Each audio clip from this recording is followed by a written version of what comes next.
मनसि प्रतिष्ठिता मनो मे वाचि प्रतिष्ठितम् आविराविर्महेधि वेदस्य महानिः श्रुतं मे मा प्रहासि अनेनाधीतेन अहोरात्रान् सन्दधामि ऋतं वदिष्यामि सत्यं वदिष्यामि तन्मामवतु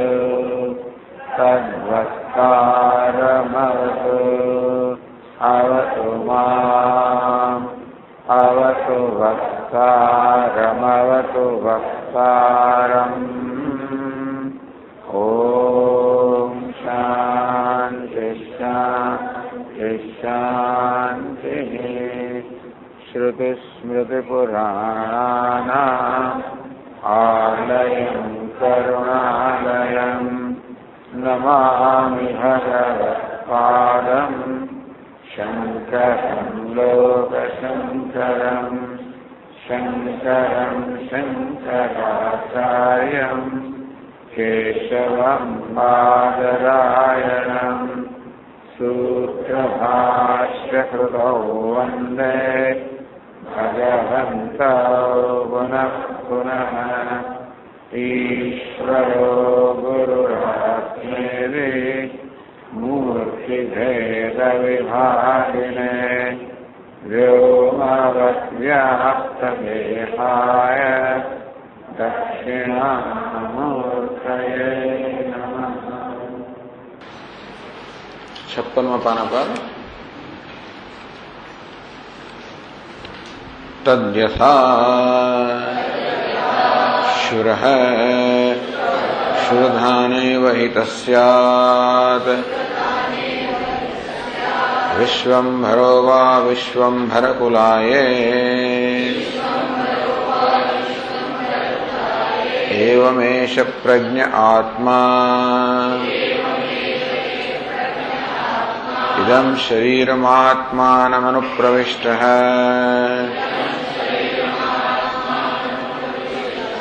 आलोमभ्यः आनसेभ्यः तमेतमात्मानम् एत आत्मानः अन्ववस्यन्ते यथा श्रेष्ठिनं स्वाहा तद्यथा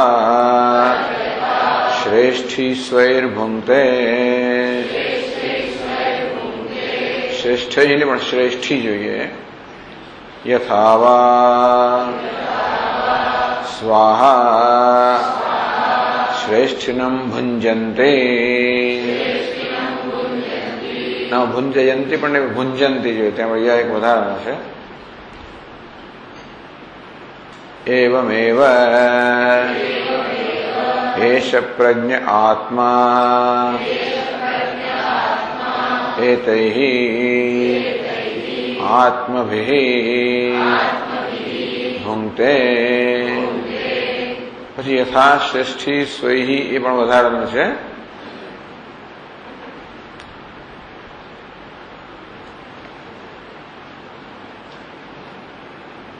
एवं वै तमात्मानम् एत आत्मानो भुंजन्ते वही पाछું यथा श्रेष्ठिनं स्वा એટલો વધારાનો છે આમાં છાપવામાં ઘણી ગડબડ છે બધી તદ્યથા ક્ષુરઃ ક્ષુરધાને અવહિત સ્યાत् જેમ કે અસ્ત્રો પેલી ચામડાની પેટીમાં રાખવામાં આવ્યા હોય વિશ્વંભરો વા વિશ્વંભર કુલાય કે અગ્નિ જેવી રીતે કાષ્ઠમાં હોય એવમેવ કંઈક એવી જ રીતે એષ પ્રજ્ઞાત્મા અપ્રજ્ઞાત્મા એટલે જ્ઞાન સ્વરૂપ આત્મા ઇદમ શરીરમાં આત્માનું મનોપ્રવિષ્ટ એ જ્ઞાન સ્વરૂપ ચૈતન્ય આત્મા એ આ શરીર રૂપી આત્મામાં પ્રવેશ કરેલો છે. આ લોમભ્ય આ નખેભ્ય લોમના અગ્રભાગ સુધી નખના અગ્રભાગ સુધી સર્વત્ર આ દેહમાં પ્રવેશ કરેલો છે. તો એક વાક્ય આ છે. પછીનું વાક્ય બીજું છે જે આપણને 438 પાના પર એક પાદમાં આપવાનું હમણાં આપણે વાંચ્યું.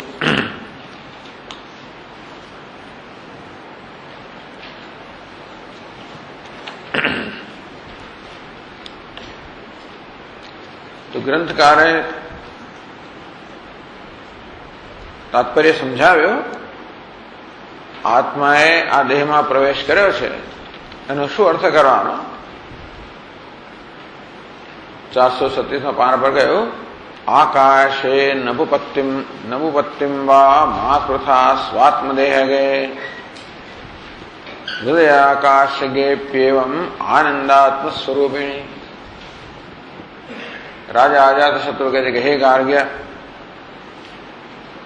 સ્વાત્મદેહગે પોતાના દેહમાં જેને પ્રવેશ કર્યો છે, હૃદયાકાશગે અપી અને જે હૃદયાકાશમાં રહેલો છે એવા આનંદ સ્વરૂપિણી આકાશે એવા આનંદ સ્વરૂપ આત્મામાં ત્વમ અનુપત્તિ મા કૃથા. તો એવું ના માનીશ કે આત્મા મર્યાદિત છે, એ પ્રકારનો નિર્ણય ના કરીશ. દેહમાં અને હૃદયાકાશમાં રહેલો આત્મા મર્યાદિત છે, વાસ્તવમાં જે આનંદ સ્વરૂપ છે મર્યાદિત છે, એ રીતે તું નિર્ણય ના કરીશ. આકાશ રૂપ આત્માયમ વાગાદૌ ચ વ્યવસ્થિત એકૈકત્ર. આ ચિદાકાશ રૂપ આત્મા વાણી વગેરે પ્રત્યેક ઇન્દ્રિયમાં રહેલો છે, અર્થાત અહંભાવ ધરાવનારો છે. યથા આકાશ સ શરાવ ઘટાદિષુ. જેમ એક જ આકાશ શરાવ ઘટ વગેરે અનેક પાત્રમાં રહેલું હોય તેવી રીતે આત્મા પણ સર્વ દેહોમાં અને સર્વ ઇન્દ્રિયોમાં રહેલો છે. અકૃષ્ણમેનમાત્માનમાં અવગચ્છ કદાચન. આમ પ્રત્યેક ઇન્દ્રિયમાં અહંભાવ હોવાને કારણે એવું લાગે આત્મા માત્ર વક્તા છે, શ્રોતા છે, દ્રષ્ટા છે. તો આ પ્રકારે કૃષ્ણમ આત્માના અધૂરો કે અપૂર્ણ તો ના માનીશ. એ તો અધ્યાસને કારણે અજ્ઞાનને કારણે છે. નચાત્ર હૃદયાંભોજે એક દેશે વ્યવસ્થિત એમ પણ ના માનવું. આપણને અસ્ત્રનું દ્રષ્ટાંત આપવામાં આવ્યું. અસ્ત્રો જેવી રીતે એની ચામડાની પેટીમાં રાખવામાં આવે તો એક સ્થળે રહેલો હોય તેમાં આત્મા માત્ર હૃદય કમળમાં રહેલો છે, એવું પણ તું ન માનીશ. શ્રો યથા નાવિતસ્ય ક્ષુરપાત્રે ક્વચિત સ્થિત. જેમ વાંદનો જે ક્ષુર અર્થાત જે અસ્ત્રો હોય તે એની પેટીની અંદર કોઈ સ્થાને રહેલો હોય તેમાં આત્મા માત્ર આ હૃદયમાં જ રહેલો છે, એ પ્રકારનો નિર્ણય તું એ દ્રષ્ટાંતથી ના કરીશ. એ દ્રષ્ટાંતનું એ પ્રકારનું પ્રયોજન નથી. કિંતુ સર્વત્ર જંતુનામ બહિરંતર અવસ્થિતમ. વાસ્તવમાં આત્મા આનંદ સ્વરૂપ આત્મા આ જંતુઓ કે જીવાના અંદર બહાર સર્વત્ર રહેલો છે. મન ઇન્દ્રિય દેહાદૌ કાષ્ઠે અગ્નિમેવ વિદ્યિતમ. પણ આ મન ઇન્દ્રિય દેહ આ બધાની અંદર ઉપલબ્ધિ યોગ્યતા એટલું ખરું કે આત્માની ચેતનતા મનમાં, ઇન્દ્રિયમાં, દેહમાં આપણને જણાય છે અને બીજે જણાતી નથી. એટલે એમ કહેવામાં કે આત્મા દેહમાં રહ્યો છે, મન ઇન્દ્રિયમાં છે અને બીજે અન્યત્ર ભીત વગેરેમાં એની ચેતનતા જણાતી ન હોય. એ દ્રષ્ટિ જ માત્ર કહેવામાં આવ્યું કે આત્મા આ દેહમાં છે, કે આત્મા હૃદયાકાશમાં છે. એટલા માટે નહીં કે પૂરતો જ આત્મા મર્યાદિત છે, પણ ત્યાં આગળ આત્માની ચેતન રૂપે આપણને એનો અનુભવ થાય છે. અયમ હૃદયાંભોજે બુદ્ધૌ આત્મા નિરૂપિત. કે હૃદય કમળમાં બુદ્ધિ છે એમાં આત્મા રહેલો છે એમ જે કહેવામાં આવ્યું. શુરધાના દૃષ્ટાંત કે અસ્ત્રો જેવી રીતે એની પેટીમાં રહેલો હોય તેમ આત્મા જાણે કે હૃદયમાં એક સ્થળે રહેલો છે એવું જે દૃષ્ટાંત વડે કહેવામાં આવે છે, અથવા દૃષ્ટાંત એવો અર્થ જે કરવામાં આવે બરાબર નથી. એક દેશે મહેશ્વર તો આ મહેશ્વર જે છે માત્ર એની આ બુદ્ધિ જે છે એની ઉપલબ્ધિનું સ્થાન છે. જેમ ક્ષુરધાન એટલે અસ્ત્રાને રાખવાની જે પેટી હોય તે અસ્ત્રાને પ્રાપ્ત કરવાનું સ્થાન છે, તેવી રીતે આ હૃદય કે બુદ્ધિ પણ આત્માને જાણવાનું સ્થાન છે. એટલા માટે ત્યાં રહ્યો છે એમ કહેવામાં આવે છે. ત્યાં પૂરતો જ મર્યાદિત છે અને ત્યાં જે છે એવું કહેવા માટે નહીં. તો બુદ્ધિમાં રહ્યો છે એમ કેમ કહેવામાં આવ્યું? બુદ્ધે વિશુદ્ધ રૂપત્વાત પ્રકાશ તત્ર જાયતે.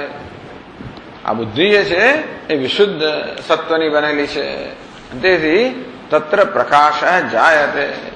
ત્યાં આગળ પ્રકાશ એટલે જ્ઞાનનો પ્રકાશ ત્યાં આગળ ઉત્પન્ન થાય છે. અભિપ્રાયણ એ અભિપ્રાયથી, કારણ કે આત્માનું જ્ઞાન બુદ્ધિમાં થાય. બુદ્ધિનો એવો સ્વભાવ છે કે આત્માના સ્વરૂપને પ્રતિબિંબિત કરે. તેથી આત્મા તો બધે છે અને બધે અસ્થિ ભાતિ પ્રિય એનું દર્શન થાય છે કે રહેલો છે, પણ આત્માનું આત્મારૂપે જ્ઞાન તો બુદ્ધિમાં જ થાય. અમુના એવ અભિપ્રાયણ એ અભિપ્રાયથી કહેવામાં આવ્યું કે આત્મા બુદ્ધિમાં રહ્યો છે, હૃદયાંભોજે હૃદય કમળમાં રહેલો છે. ન અવગમાય એ ત્યાં જ રહેલો છે એવું કહેવા માટે નહીં. ચતુર્વિધાની અતો દેહાની ઉત્પાદ્યાયમ મહેશ્વર ચૈતન્ય વ્યાપ્તિમકરોત આનખાગ્રાધિ સર્વતઃ. આ મહેશ્વરે પરમાત્માએ આ 4 પ્રકારની ઉપાધિ કે 4 પ્રકારના દેહ ઉત્પન્ન કર્યા. એટલે કે ચૈતન્ય અભિવ્યક્તિ માટે આ જે દેહ છે બહુ જ અનુકૂળ છે. તેથી જાણે કે પરમાત્માએ આ 4 પ્રકારના દેહની ઉત્પત્તિ કરી. ચૈતન્ય વ્યાપ્તિમ અકરોત અને એમાં આ નખાગ્રાધિ નખના અગ્રભાગ સુધી એમાં ચૈતન્યની કે ચેતનાની અભિવ્યક્તિ કરી. એ પ્રયોજન છે કહેવાનો કે આત્માએ આ દેહમાં નખના અને લોમના અગ્રભાગ સુધી પ્રવેશ કર્યો. માત્ર આવા દેહ જે છે એ આત્માની કે ચેતનની અભિવ્યક્તિ માટે ઉપલબ્ધિ માટે યોગ્ય છે. યથા સર્વગતો વન્ની કાષ્ઠે સ્વસ્તિ વિશેષતઃ. અગ્નિ વાસ્તવમાં સર્વત્ર રહેલો છે, પરંતુ વિશેષતઃ કાષ્ઠમાં રહેલો છે, કારણ કે ત્યાં એની અભિવ્યક્તિ થાય છે. એવમ સર્વેષુ દેહેષુ સોસ્તિ બોધ વિશેષતઃ. અંતે રીતે વાસ્તવમાં આ જ્ઞાન સ્વરૂપ આત્મા તો બધે જ રહેલો છે, પણ આ દેહની અંદર વિશેષ રૂપે આપણને વિશેષ રૂપે ચેતન રૂપે પ્રગટ થાય છે, જેમ અગ્નિર્મ કાષ્ઠમાં વિશેષ રૂપે પ્રગટ થતો હોય. યથા સર્વગતો વન્ની કાષ્ઠેષ્વેવોપલભ્યતે. જેમ સર્વત્ર વ્યાપ્ત વન્ની કાષ્ઠમાં જ આપણને એની ઉપલબ્ધિ થાય, વિશેષ રૂપે આપણને અનુભવ થાય. તથા કાષ્ઠે પ્રવિષ્ટોયમ કથ્યતે લૌકિકૈ. તેથી લોકો એમ કે અગ્નિએ આ લાકડામાં પ્રવેશ કરેલો છે, અગ્નિ લાકડામાં રહેલો છે, અગ્નિએ લાકડામાં કાષ્ઠમાં પ્રવેશ કર્યો છે, એવું લોકો કે. એની પાછળનું પ્રયોજન એ છે કે ભાઈ આ કાષ્ઠમાં અગ્નિની વિશેષ અભિવ્યક્તિ થાય છે. લોકો માને ખરા કદાચ કે અગ્નિ માત્ર કાષ્ઠમાં છે અને બીજે નથી, એવું માને પણ ખરા. અંતે એટલે લોકો માને કે આત્મા માત્ર દેહમાં છે, અન્યત્ર નથી, કારણ કે ત્યાં એની ચેતના રૂપમાં વિશેષ ઉપલબ્ધિ થાય છે.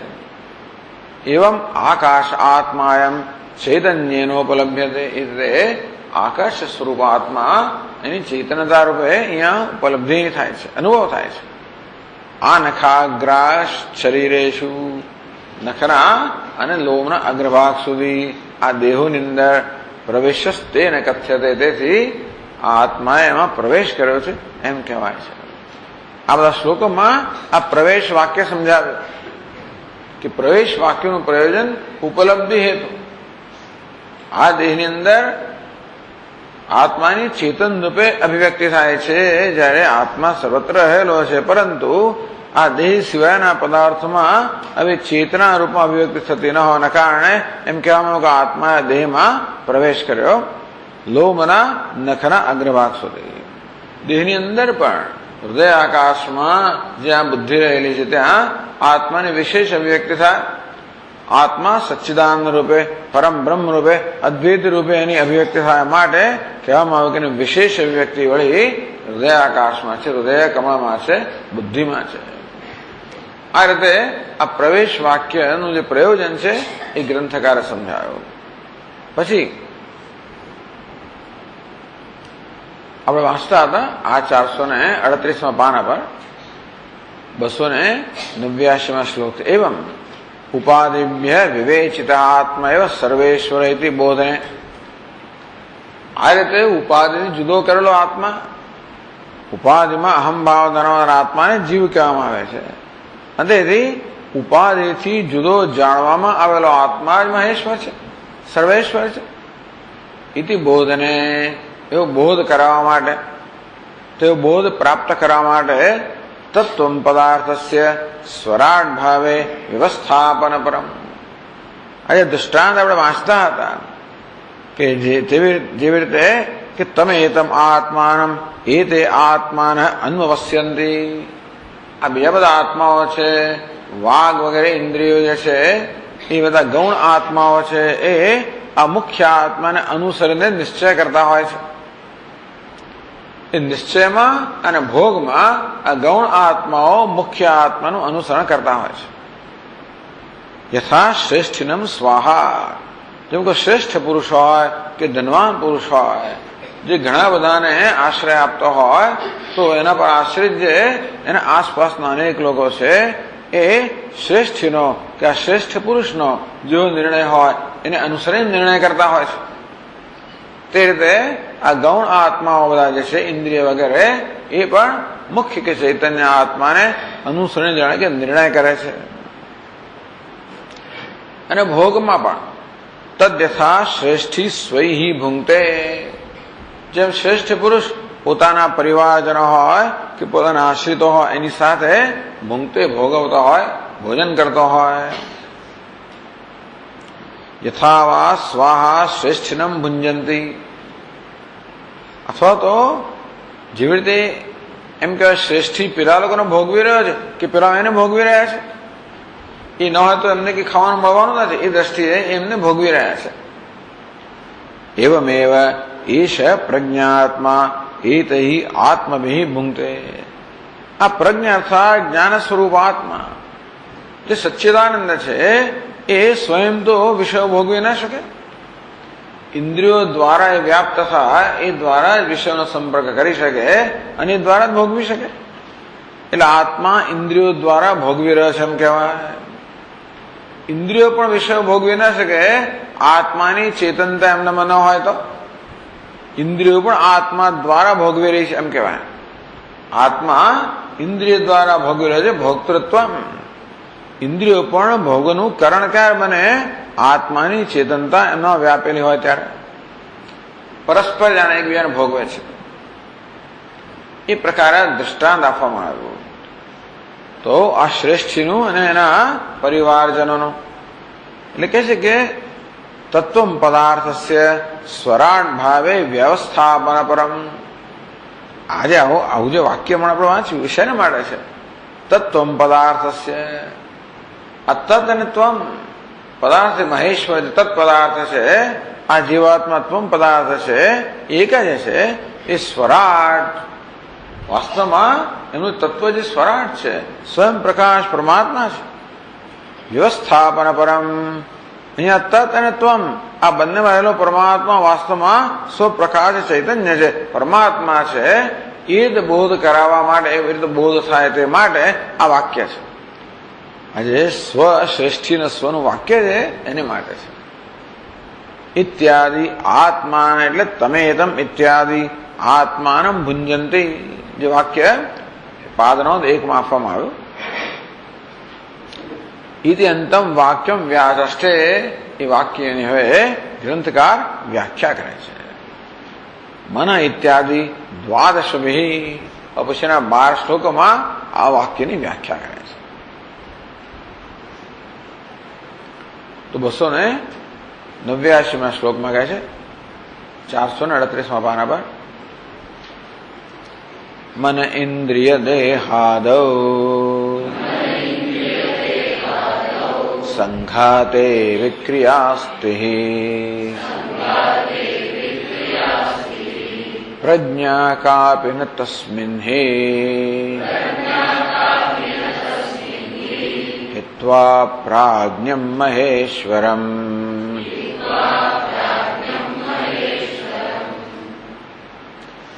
मन इंद्रिय देहादौ आ मन में इंद्रियों में देह में विक्रिया संघाते आ मन इंद्रिय देह नो संघात है एमा એટલે કે બધાનું સમૂહથી ઉત્પન્ન બહાના સમૂહ રૂપી આ જે ઉપાધિ છે તસ્મિન વિક્રિયા અસ્તિ એમાં જરૂર વિકાર છે અર્થાત એ પરિવર્તનશીલ છે આ સંઘાત। પ્રજ્ઞા કાપે ન તસ્મિન હિ આ ઉપાધિમાં દેહમાં કોઈ પ્રકારની ચેતનતા નથી। हित्वा प्राज्ञम महेश्वरम आ महेश्वर जे प्राज्ञ के प्रज्ञ आ ज्ञान स्वरूप जो महेश्वर है ये जो न हो तो आ मन इंद्रिय देह में कोई प्रकार की प्रज्ञा चेतनता नहीं। એટલે કહ્યું કે ભાઈ આ મહેશ્વર જે છે એ એમની દ્વારા ભોગવે છે। ક્યાં એમની દ્વારા ભોગવે છે એ દ્રષ્ટાંત છે ને એને સમજાવવા ભૂમિકા છે। કેવું કેમ કહ્યું આ તો જડ છે બધા તો ટીકા કહે છે मन इंद्रिय देहाद रूपे संघाते विक्रिया परिणामता परिणामिता प्रसिद्ध एव। तो कहा भाई आ मन इंद्रिय देह रूपिया संघात है ये तो परिणामी है विकारी है परिवर्तनशील है वो जानी तो बता अनुभव है। तस्मिन परिणामिनी मृदादि समय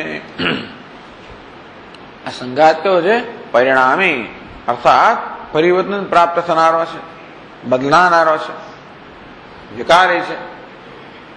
अंते जेमां मृदादि समय जेम माटी वगैरह हो तो माटी वगैरह छे एम बदलानारी छे विकारी छे अंते जड़ छे।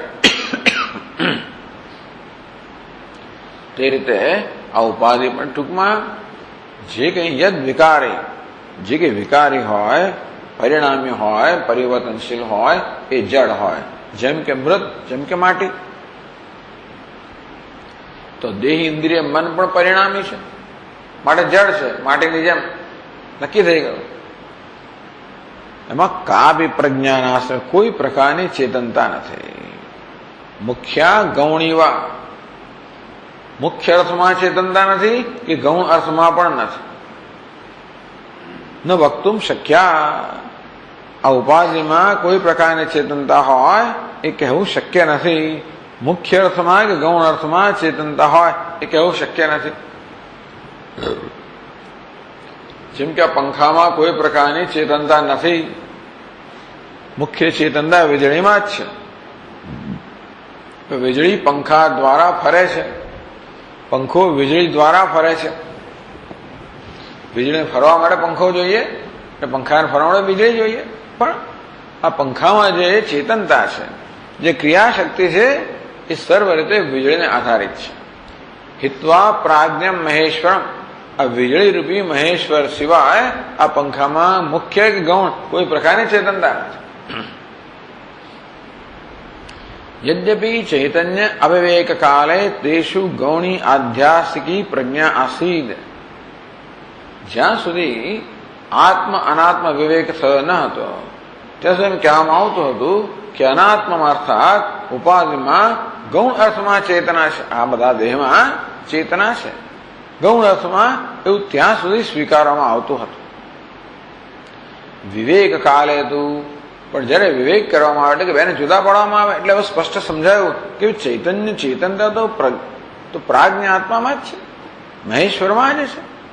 ત્યારે હવે आ उपाधि में गौण अर्थ में चेतनता है एनु पण नकारो ए पण नकारवामां आवे। विवेक काले तु सापि गता जने विवेक थयो आत्मा अनात्म त्यारे अनात्म रूपे उपाधि में कोई प्रकार की चेतनता नहीं गौण अर्थ में पण नहीं। इत्या हित्वा प्राज्ञम महेश्वरम आ इंद्रियों में कोई प्रकार की चेतनता नहीं। जो प्राज्ञ अर्थात ज्ञान स्वरूप महेश्वर न हो तो आ संघात में कोई प्रकार की चेतनता नहीं। प्राज्ञम સ્વરૂપભૂતયા પ્રજ્ઞયા નિત્યયુક્તમ પ્રજ્ઞયા નિત્યયુક્તમ પ્રજ્ઞયા નિત્યયુક્ત પ્રાજ્ઞ આવો નિત્યયુક્તના અર્થમાં આર્થ પ્રત્યય લગાડવામાં આવ્યો એટલે કે જે પ્રાજ્ઞ એટલે હંમેશા પ્રજ્ઞા કે ચેતન નિત્યયુક્ત હંમેશા છે જે ચેતન સ્વરૂપ છે. મહેશ્વરમ હિત્વા વિવિચ્ય એ મહેશ્વરને કાઢી લેવામાં આવે એ મહેશ્વરની બાદ બાકી કરવામાં આવે તો ઉપાધિમાં કોઈ પ્રકારની ચેતનતા નથી. એ પરિણામી છે, સર્વ રીતે જડ છે. નનું બુદ્ધિરૂપા પ્રજ્ઞા તે સ્વસ્તિ તું કેમ કહો છો ભાઈ આ બુદ્ધિરૂપી પ્રજ્ઞા કે બુદ્ધિવૃત્તિરૂપી પ્રજ્ઞા જ્ઞાન. હવે જ્ઞાન શબ્દની બહુ ચર્ચા આગળ કરવામાં આવી. આ જ્ઞાન શબ્દ કહો પ્રજ્ઞા શબ્દ કહો એ ગૌણ અને મુખ્ય બે અર્થમાં વપરાય છે. મુખ્ય અર્થમાં તો આત્મા ચૈતન્ય સ્વરૂપ છે, પણ ગૌણ અર્થમાં બુદ્ધિને પણ ચેતના પ્રજ્ઞા કહેવામાં આવી, એને પણ જ્ઞાન કહેવામાં આવ્યું, બુદ્ધિવૃત્તિને પણ જ્ઞાન કહેવામાં આવે છે. ઘટ જ્ઞાન પટ જ્ઞાન વગેરે જે આ વિષયાકાર બુદ્ધિ હોય એને પણ જ્ઞાન કહેવામાં આવે છે ગૌણ અર્થમાં. મુખ્ય અર્થમાં તો ચૈતન્ય જ્ઞાન છે. એટલે અહીંયા પ્રશ્ન કરે છે કે આ બુદ્ધિરૂપી પ્રજ્ઞા તો છે ભાઈ આ દેહની અંદર, કેમ કહો છો કે દેહમાં કોઈ પ્રકારની પ્રજ્ઞા નથી? ઇતિ આશંકે કિમ તયા ભવતી તસ્યા બુદ્ધિ અભી જડત્વાદ. કિમ તયા ભવતી આ બુદ્ધિ શું કરી શકે? તસ્યા બુદ્ધિ અભી જડત્વાદ આ બુદ્ધિ પણ જડ છે, તેથી એનામાં જ્ઞાન માટેની કોઈ ક્ષમતા નથી, સ્વયં નથી. ઇતિ અજ્ઞાયતી પછીના શ્લોકમાં કહે છે અજ્ઞાત પ્રકૃતા પ્રજ્ઞા યા કાચિદિહ લભ્યતે મન ઇન્દ્રિય દેહાદૌ જડે સર્વ વિકારિણી.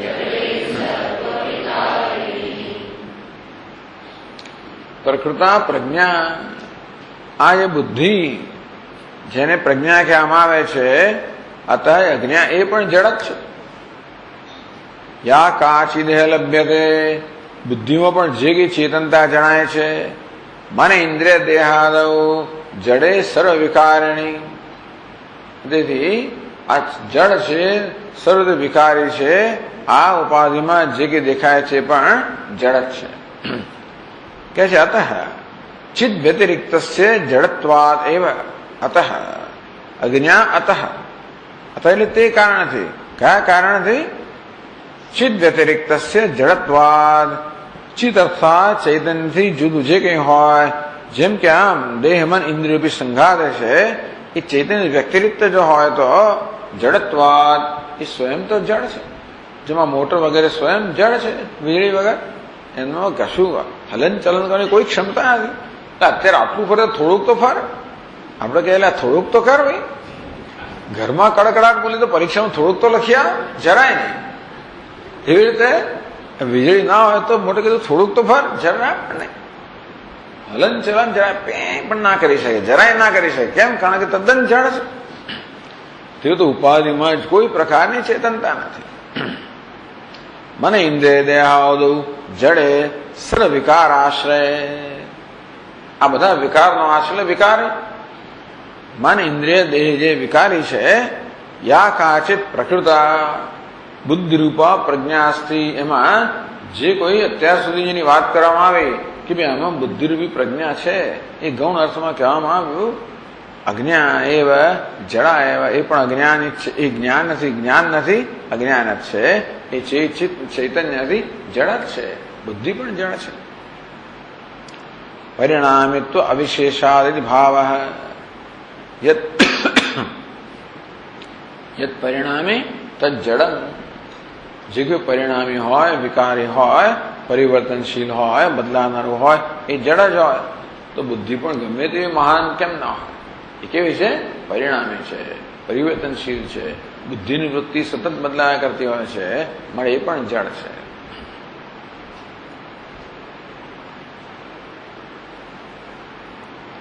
યથા આત્મ વ્યતિરિક્તેષુ જ્ઞાનમ નાસ્તિ એવમ સુખમ અપી નાસ્તિ.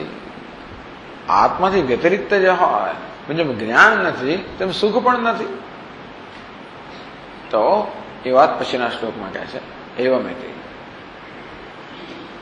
એવમ સુખમ ચ નૈતેષુ કિંચિદસ્તિ કદાચન हित्वा प्राणं महेशानम् आनन्दात्मस्वरूपिणम्.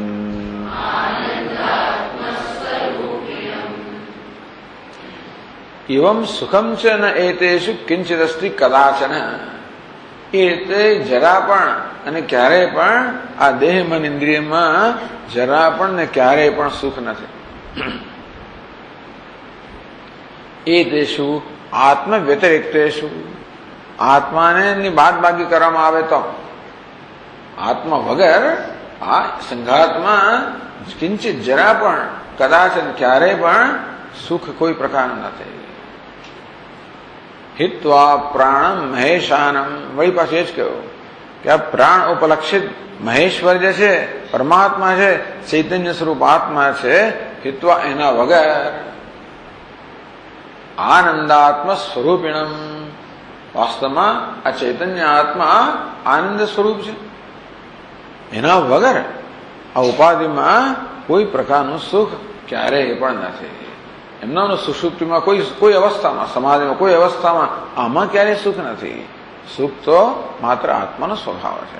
જેમ ચૈતન્ય માત્ર આત્માનો સ્વભાવ છે અને ઉપાધિમાં જણાતી ચેતનતા એમની નથી. જેમ પ્રકાશ હોય સૂર્યનો સ્વભાવ છે અને ચંદ્રમાં જણાતો પ્રકાશ એનો નથી, તેવી રીતે ચૈતન્ય ચેતનતા એ આત્માનો સ્વભાવ છે. આ ઉપાધિમાં જણાતી તો એની નથી. રિફ્લેક્ટેડ કોન્શિયસનેસ, પ્રતિબિંબિત ઉછીની લેલી ચેતનતા. તેમ આનંદ પણ આત્માનો સ્વભાવ છે. આ ઉપાધિમાં બુદ્ધિમાં ક્યાંક આનંદ જણાતો હોય પણ આત્માને કારણે છે. આત્માનો જ પ્રતિબિંબિત આનંદ છે, સ્વયં નથી. એવં સુખ જ્ઞાનાભ્યામ રાહિત્યે મન આદિના નિશ્ચિતે સતી. આ પ્રકારે આત્માનાત્મ વિવેકથી એટલો નિશ્ચય થયો કે ઉપાધિ છે આ દેહ મન ઇન્દ્રિય રૂપી ઉપાધિ છે. આત્મા વગર એમનામાં કોઈ જ્ઞાન પણ નથી કે સુખ પણ નથી.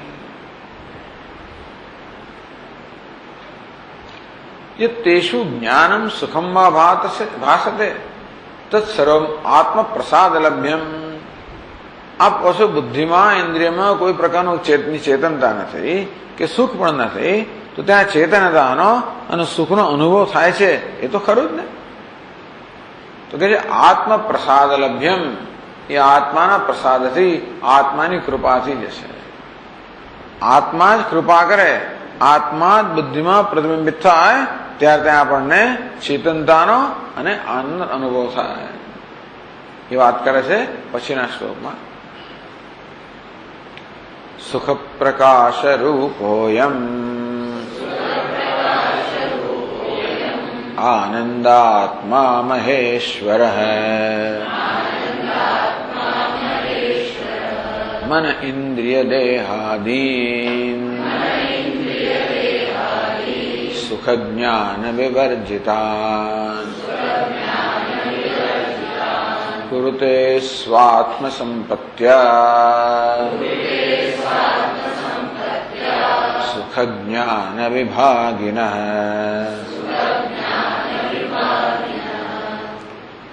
સુખ પ્રકાશ રૂપોયમ આનંદાત્મા મહેશ્વર. આનંદ સ્વરૂપ મહેશ્વર જે સુખ અને પ્રકાશ રૂપ છે, આનંદ અને ચૈતન્ય રૂપ છે, તે મન ઇન્દ્રિય દેહાદીન સુખ જ્ઞાન વિવર્જિતાન સ્વાત્મ સંપત્ત્યા સુખ જ્ઞાન વિભાગિનઃ કુરુતે. યા મન ઇન્દ્રિય દેહ જે ઉપાધિ છે જે સ્વયં સુખ અને જ્ઞાનથી વર્જિત કે રહિત છે, એમને સ્વાત્મ સંપત્ત્યા પોતાની સંપત્તિથી પોતાના સંપર્કથી એમને સુખ અને જ્ઞાનના ભાગી બનાવે છે. ટૂંકમાં ચંદ્રમામાં જે કંઈ પ્રકાશ છે એ પૂરેપૂરું સૂર્યનો જ છે. ચંદ્રમાં પ્રકાશનું નામ નિશાન ક્યારેય નથી. અંધકારમાં છે અને પ્રકાશ દેખાય ત્યારે પણ નથી. એ સૂર્ય જે પ્રકાશ સ્વરૂપ છે એ ચંદ્રને પોતાના પ્રસાદથી અનુગ્રહથી પ્રકાશમય બનાવે છે. અંતે આત્મા પણ પોતાના જ્ઞાન આનંદ સ્વરૂપથી આ ઉપાધિને જ્ઞાન આનંદ સ્વરૂપ કે જ્ઞાન આનંદની અભિવ્યક્તિના નિમિત્ત બનાવે છે. कैसे टीका सुख रूप प्रकाश रूपश्च अयम आनंदात्मा. सुख रूप અને પ્રકાશ રૂપ આનંદ સ્વરૂપ આત્મા પૂર્ણ આત્મા જે પૂર્ણ છે. સ્વતઃ સુખ જ્ઞાનાભ્યામ વર્જિતાન સુખ જ્ઞાન વિવર્જિતાન સ્વયં જેમનો સુખ જ્ઞાનનો લેશ પણ નથી એવા मन प्रभृति मन इंद्र देहादीन अमन इंद्रिय देह वगैरह सर्व जो स्वयं ज्ञान के सुख से रहित है. स्वात्म संपत्तिया स्वीय सुखादि संपदा પોતાની સંપત્તિ દ્વારા સ્વાત્મ સંપત્તિયા પોતાની સંપત્તિ છે. આ સુખ અને જ્ઞાન તો આત્માની સંપત્તિ છે એ દ્વારા એટલે કે કારણભૂતયા આ ત્રીજી વિભક્તિ જે છે એ ત્રીજી વિભક્તિ છે. સ્વાત્મ સંપત્ત્યા ત્રીજી વિભક્તિ, સ્વીય સુખાદિ સંપદા એ પણ ત્રીજી વિભક્તિ છે. સંપત્તિ શબ્દ હતો સંપત્ત્યા, સંપદ શબ્દ હતો સંપદા. કર્ણભૂતયા એટલે ટીકાકાર કહે છે કે આ કરણ એટલે કે પોતાની સંપત્તિ વડે એ સંપત્તિથી સંપત્તિ દ્વારા કર્ણભૂતયા સુખ ભાગિન જ્ઞાન ભાગિનશ્ચ કરોતિ એ દ્વારા આ ઉપાધિને સુખની ભાગી અને જ્ઞાનની ભાગી બનાવે છે. જેમ સૂર્ય પોતાના કિરણો દ્વારા આ ચંદ્રને પ્રકાશનો ભાગી બનાવે તેવી રીતે આ પરમાત્મા પોતાના જ્ઞાનને સુખ સ્વરૂપ દ્વારા આ ઉપાધિને પણ જ્ઞાન અને સુખની ભાગી બનાવે છે. યથા ધનિક સ્વાશ્રિતાને જુદું દ્રષ્ટાંત આપ્યું કે એવું આવવાનું છે એટલા માટે. યથા ધનિક સ્વાશ્રિતા જેમ કોઈ ધનિક વ્યક્તિ પોતાના આશ્રિત લોકોને પણ ધનવાન બનાવે, ધનથી સંયોજિત કરે. કોઈ ધનવાન વ્યક્તિ જેવી રીતે પોતાના પર આશ્રિત હોય એને પણ ધનથી સંયોજિત કરે. કોઈ ધનવાન પિતા હોય પોતાના પુત્રને ધનથી સંયોજિત કરે, એને પોતાની સંપત્તિ આપે કે સંપત્તિનો ભાગી બનાવે. પેલાનું કશું નથી પણ પિતા એને પોતાની સંપત્તિનો ભાગી બનાવે. પિતાનું નામ પણ પેલાને મળે એટલે એને ચરી ખાય. ટૂંકમાં બધા સારાભાઈ કહો ને મફતલાલ કહો આ બધા નામથી બીજા બધા લોકો મફતલાલ જ કહેવાય, સારાભાઈ જ કહેવાય, પેલા જ કહેવાય, જે હોય જ ખરો. તો પોતાની પ્રતિષ્ઠાને ભાગી બનાવે, પોતાની સંપત્તિને ભાગી બનાવે. તેવી રીતે આત્મા પણ પોતાનો આનંદ અને જ્ઞાન છે એનાથી આ બધાને ભાગી બનાવે છે. યથા ધનિક સ્વાશ્રિતા જેમ ધનિક પોતાના પર આશ્રિત લોકોને ધનના ભાગી બનાવે, પોતાની કૃપા પ્રસાદ છે એ રીતે.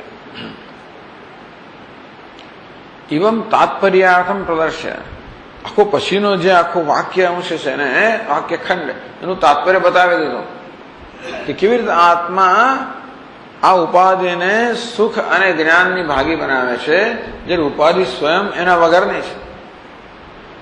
એ દેખાવડા દ્રષ્ટાંત એટલે આત્મા જ્ઞાન સ્વરૂપ છે, આનંદ સ્વરૂપ છે, દેખાવડાવેલું દ્રષ્ટાંત છે એવું આ ગ્રંથકાર કહે છે.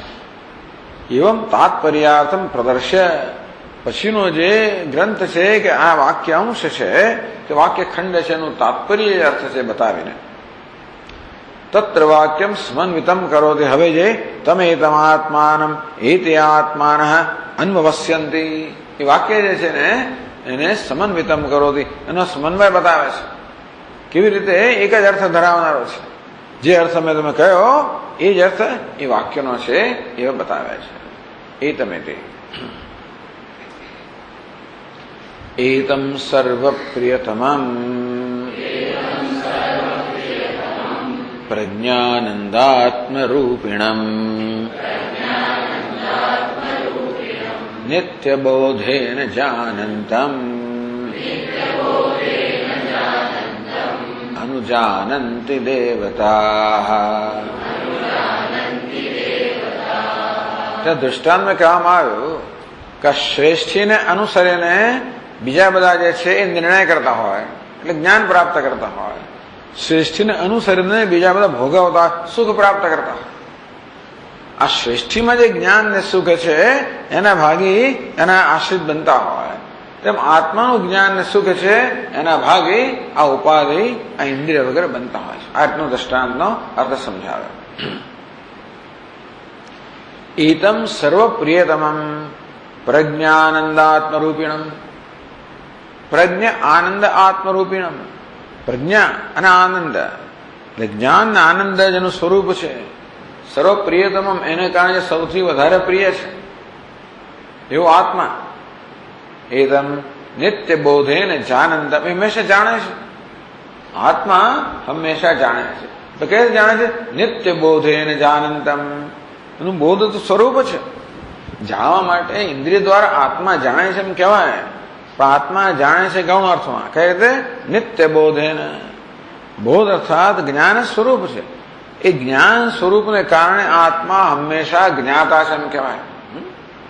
નિત્ય દ્રષ્ટા, નિત્ય શ્રોતા, નિત્ય જ્ઞાતા આવું આત્મા માટે કહેવાય. નિત્ય શ્રોતા, હંમેશા શ્રોતા. કેમ ભાઈ? કે સર્વેન્દ્રિય જે શ્રવણ કરે છે એ તો આત્માને કારણે છે. એટલે આત્મામાં મુખ્ય અર્થમાં શ્રોતૃત્વ નથી, છતાં પણ એના વગર શ્રોતૃત્વ હોઈ ના શકે, એના વગર શ્રવણ હોઈ ના શકે. માટે ગૌણ અર્થમાં એને શ્રોતા કહેવાય. મુખ્ય અર્થમાં આ શ્રોત્રેન્દ્રિય શ્રોતા છે, પણ ગૌણ અર્થમાં આત્મા શ્રોતા છે. એ રીતે નિત્ય બોધે આત્માને નિત્ય જ્ઞાતા કહી શકાય. કેમ? કારણ જ્ઞાન સ્વરૂપ આત્મા વગર આ બુદ્ધિમાં જ્ઞાતા પણ હોઈ ના શકે. મુખ્ય અર્થમાં બુદ્ધિમાં જ્ઞાતા પણ છે, જાણવા પણ છે, પણ આત્માની ચેતનતા વગર ન હોઈ શકે. એટલે એમ કહ્યું કે આત્મા જ્ઞાતા છે, નિત્ય જ્ઞાતા છે. નિત્ય બોધને કારણ કે આ જ્ઞાન એ આત્માનું સ્વરૂપ છે. એ જ્ઞાન સ્વરૂપ હોવાને કારણે આત્મા જ્ઞાતા છે એમ કહેવાય. અનુજાનંતે દેવતા. આ જ્ઞાન સ્વરૂપ હોવાને કારણે આત્મા નિત્ય જાણે છે, નિત્ય પ્રકાશે છે. એને અનુસરીને આ દેવતાઓ એટલે મન ઇન્દ્રિય વગેરે છે એ એને અનુસરીને જાણે છે. તો એ સમજાયું.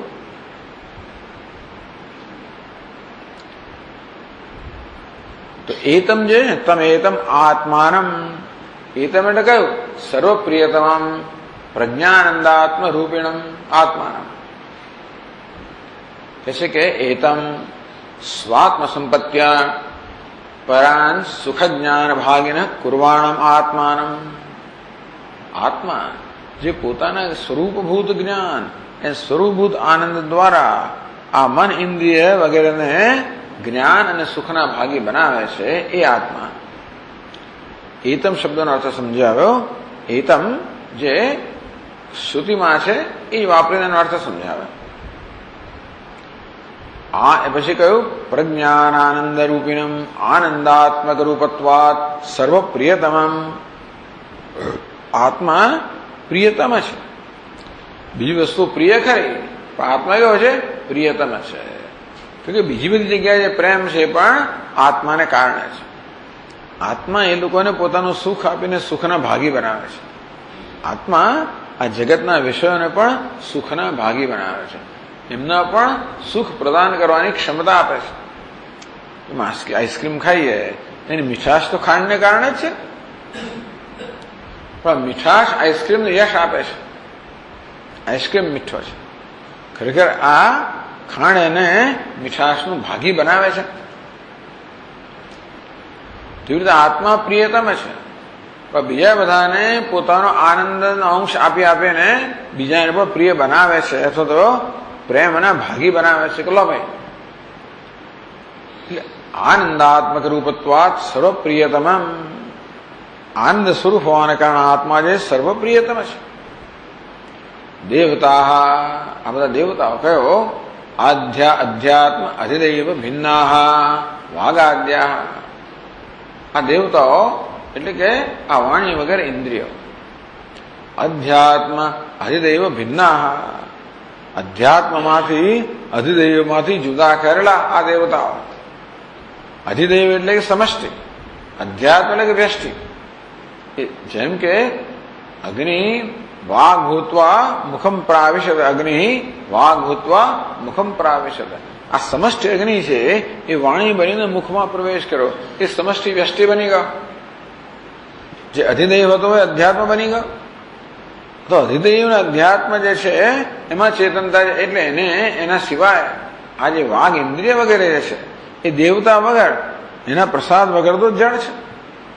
વાગાદ્યા અનુસૃત્ય જાનંતી, આ વાણી વગેરે જે છે ઇન્દ્રિયો એ આત્મા જે સર્વપ્રિયતમ છે, જ્ઞાન આનંદ સ્વરૂપ છે, એને અનુસરીને જાણે છે.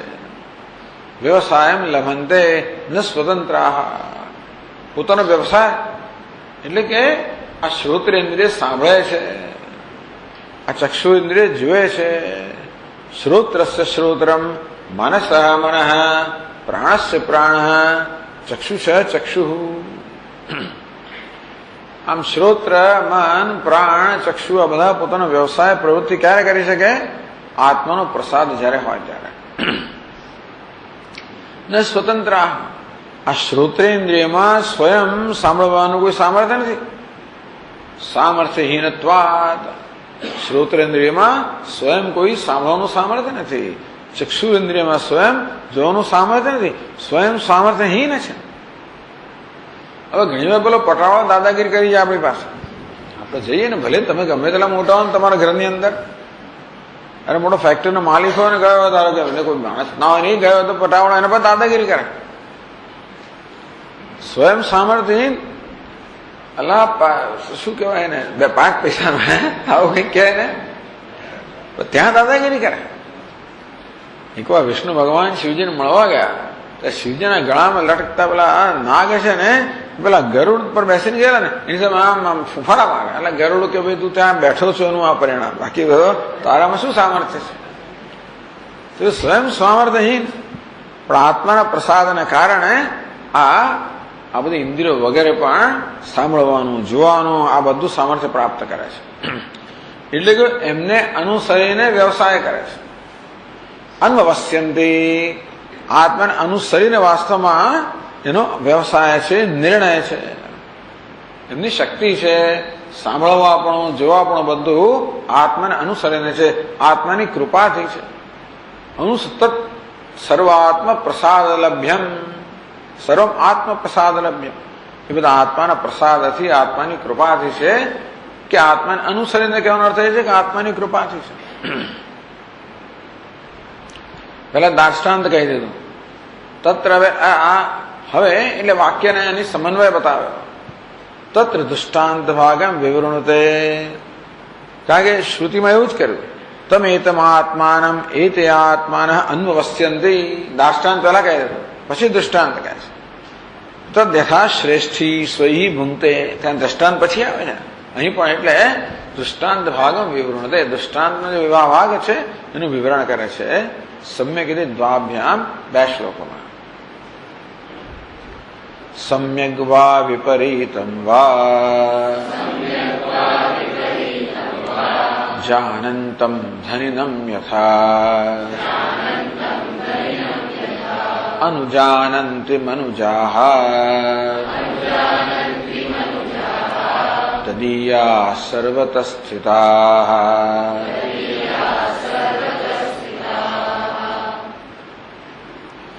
સમ્યક વા વિપરીતમ વા જાનંતમ ધનિનમ, પેલો ધનવાન માણસ છે એ સાચું માનતો હોય કે ખોટું માનતો હોય.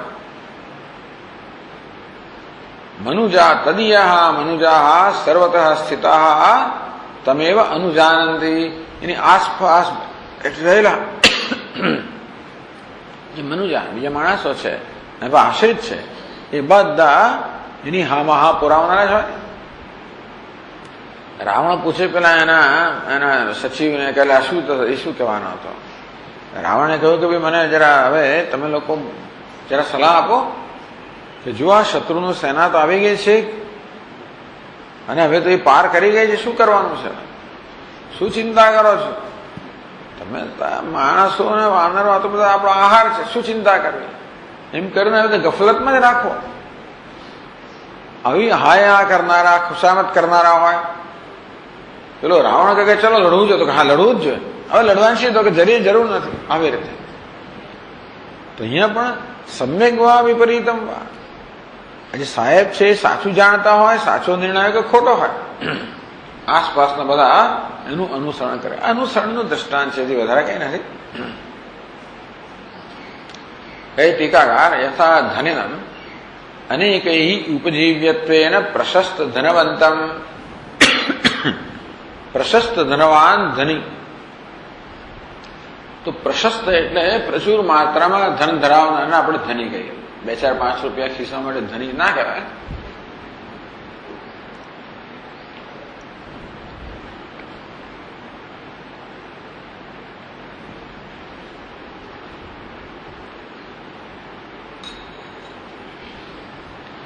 અનેકૈ ઉપજીવ્યત્વેન, કેટલા બધા લોકોની જીવન જીવાદોરી એના પર આધારિત છે. કેટલા લોકોને એ વાસ્તવમાં જીવાદોરી આપનારો હોય છે, બધાને આશ્રય આપનારો હોય છે.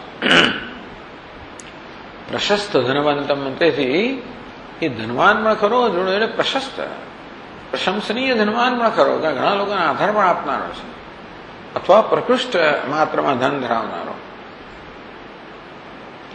પ્રકૃતે ભાવ પ્રધાનત્વેન શ્રેષ્ઠત્વવદ વાચક શ્રેષ્ઠિપદેન શ્રુતિગતેન ઉત્તમ પ્રભુ.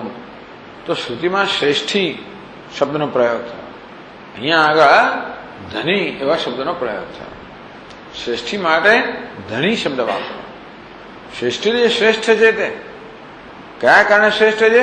ધન હોવાને કારણે શ્રેષ્ઠ છે. એ રીતે શ્રેષ્ઠનું તો માત્ર શ્રેષ્ઠત્વ ધરાવનાર, શ્રેષ્ઠત્વ વાચક, શ્રેષ્ઠત્વદ વાચક શ્રેષ્ઠી. શ્રેષ્ઠી એટલે શ્રેષ્ઠત્વ ધરાવનારને શ્રેષ્ઠી કહેવાય. તો મેં એનો અર્થ ધની કેમ કર્યો? શ્રેષ્ઠત્વ કઈ રીતે છે? એ બીજા બધાનો આશ્રય હોવાને કારણે એ શ્રેષ્ઠ છે, તેથી એને ધની એમ કહેવામાં આવ્યો. એટલે ગ્રંથકારે શ્રેષ્ઠી શબ્દનો અર્થ ધની કર્યો. ભાવ પ્રધાન એમાં શ્રેષ્ઠપણાનો ભાવની પ્રધાનતા છે શ્રેષ્ઠીમાં. અંતેથી આ ધની એવો અર્થ શ્રુતિગતેન શ્રેષ્ઠિપદેન ઉત્તમ પ્રભુમ. શ્રુતિની અંદર શ્રેષ્ઠી એ શબ્દથી જે માલિક એમ કહેવામાં આવ્યો, એને અહીંયા આગળ એને માટે ધની શબ્દ વાપરવામાં, કારણ કે જે એના પર આધારિત હોય એના માટે શ્રેષ્ઠ છે. તો તદીયાહ અહીંયા શ્લોકમાં કહ્યું, તદીયાહ સર્વતઃ સ્થિતાઃ મનુજાઃ અનુજાનંતિ. તદીયાહ તત્સંબંધિનઃ, એના સંબંધિત કઈ રીતે? એના સગાવાલા હોય કે પછી એના નોકર ચાકર હોય, ગમે તે સંબંધી હોય. શ્રુતો સ્વપદેન ઉક્તાઃ, એટલે કહ્યું ને યથા શ્રેષ્ઠમ સ્વાહા. સ્વ એટલે એના, તદીયાહ સ્વનો અર્થ કરે તદીયા એના માણસો, એને સંબંધિત. તદીયા તત્સંબંધ, એનાથી સંબંધિત. એમનો પિતા હોય, એનો પતિ હોય, મોટો ભાઈ હોય, સાહેબ હોય, માલિક હોય, ગમે તે હોય. તસ્ય એટલે કે સર્વતઃ સ્થિતા, સર્વતઃ પરિપાર્શ્વે સ્થિતા, એની બધી બાજુએ રહેલા હોય. મનુજાહ માણસો, તબ અનુસૃત્ય જાનંતી નિશ્ચયમ કુર્વતે ઇત્યર્થ. એ ધન્યવાન જે પ્રકાર નિશ્ચય કરે એ પ્રકાર નિશ્ચય આ લોકો કરે. ભાઈને લોન આપો તો કે આપો, ના આપશો. કોઈ લોન માંગવા આવ્યું હોય, ધારો કે કોઈ પૈસા ઉછીના માંગવા આવ્યું હોય, તો કેટલું ટકા વ્યાજ લેવું, આપવું કે ના આપવું, એ કદાચ સાચો નિર્ણય કે ખોટો નિર્ણય પણ કરે. તે જેવો નિર્ણય કરે એમાં હાય હા પુરાવે, એ પ્રકાર આ લોકો નિર્ણય કરે, સાચો હોય કે ખોટો હોય. તમ અનુસૃત્ય જાનંતી, તમ અનુસૃત્ય નિશ્ચયમ કુરુતે ઇત્યર્થ. એને અનુસરીને એ લોકો નિશ્ચય કરે છે.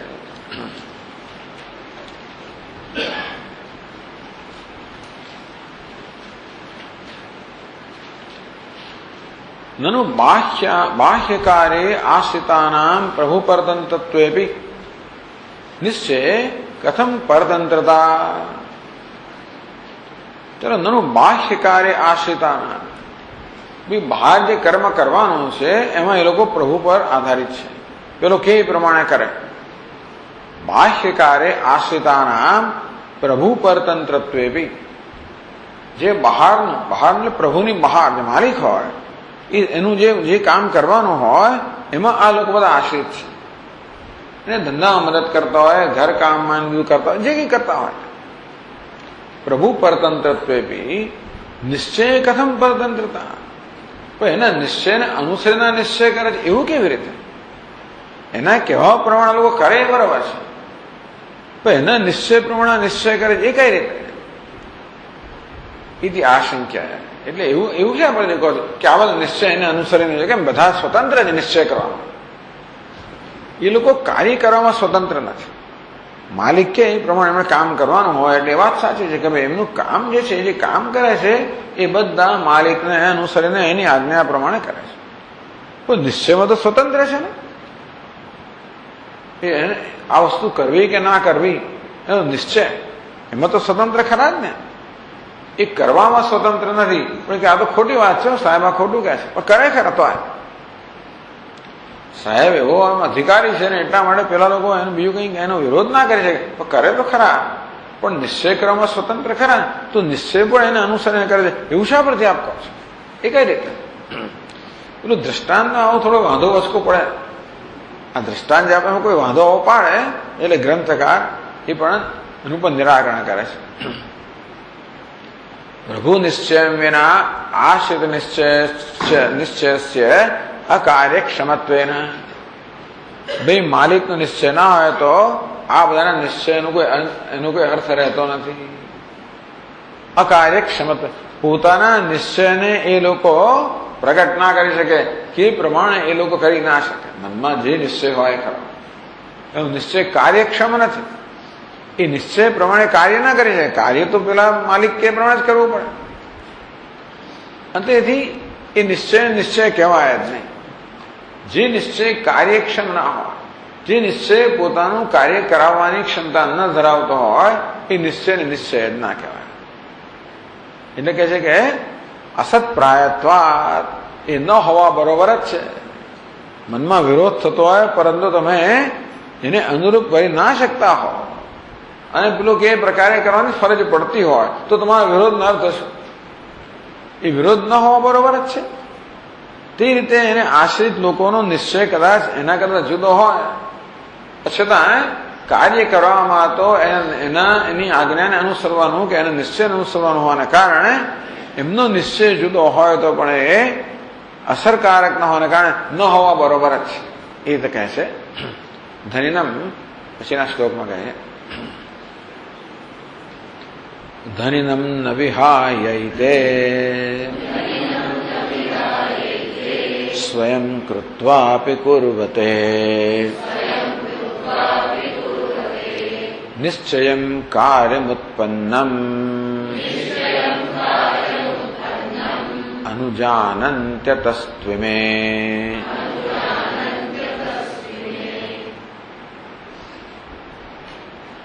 ધનિનમ વિહાય, એ ધની એટલે ધનવાન વગર, એ તે ન સ્વયં ન કુર્વતે, સ્વયં નિશ્ચય કૃત્વા, પોતે નિશ્ચય કરતો પણ એનું અમલીકરણ ના કરી શકે। એ જ કહે ટીકાકાર કે એ તે આશ્રિત મનુજા કાર્ય વિશેષ અનુકૂલમ નિશ્ચયમ સ્વયં કૃત્વાપી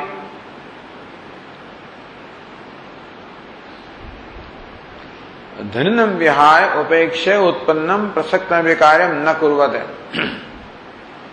કહે છે કે ધારો કે બધા હાજર હોય, એનો માલિક નથી, એ કામ આવી પડે, એ કામ કેમ કરવું એ આ લોકો જાણે છે।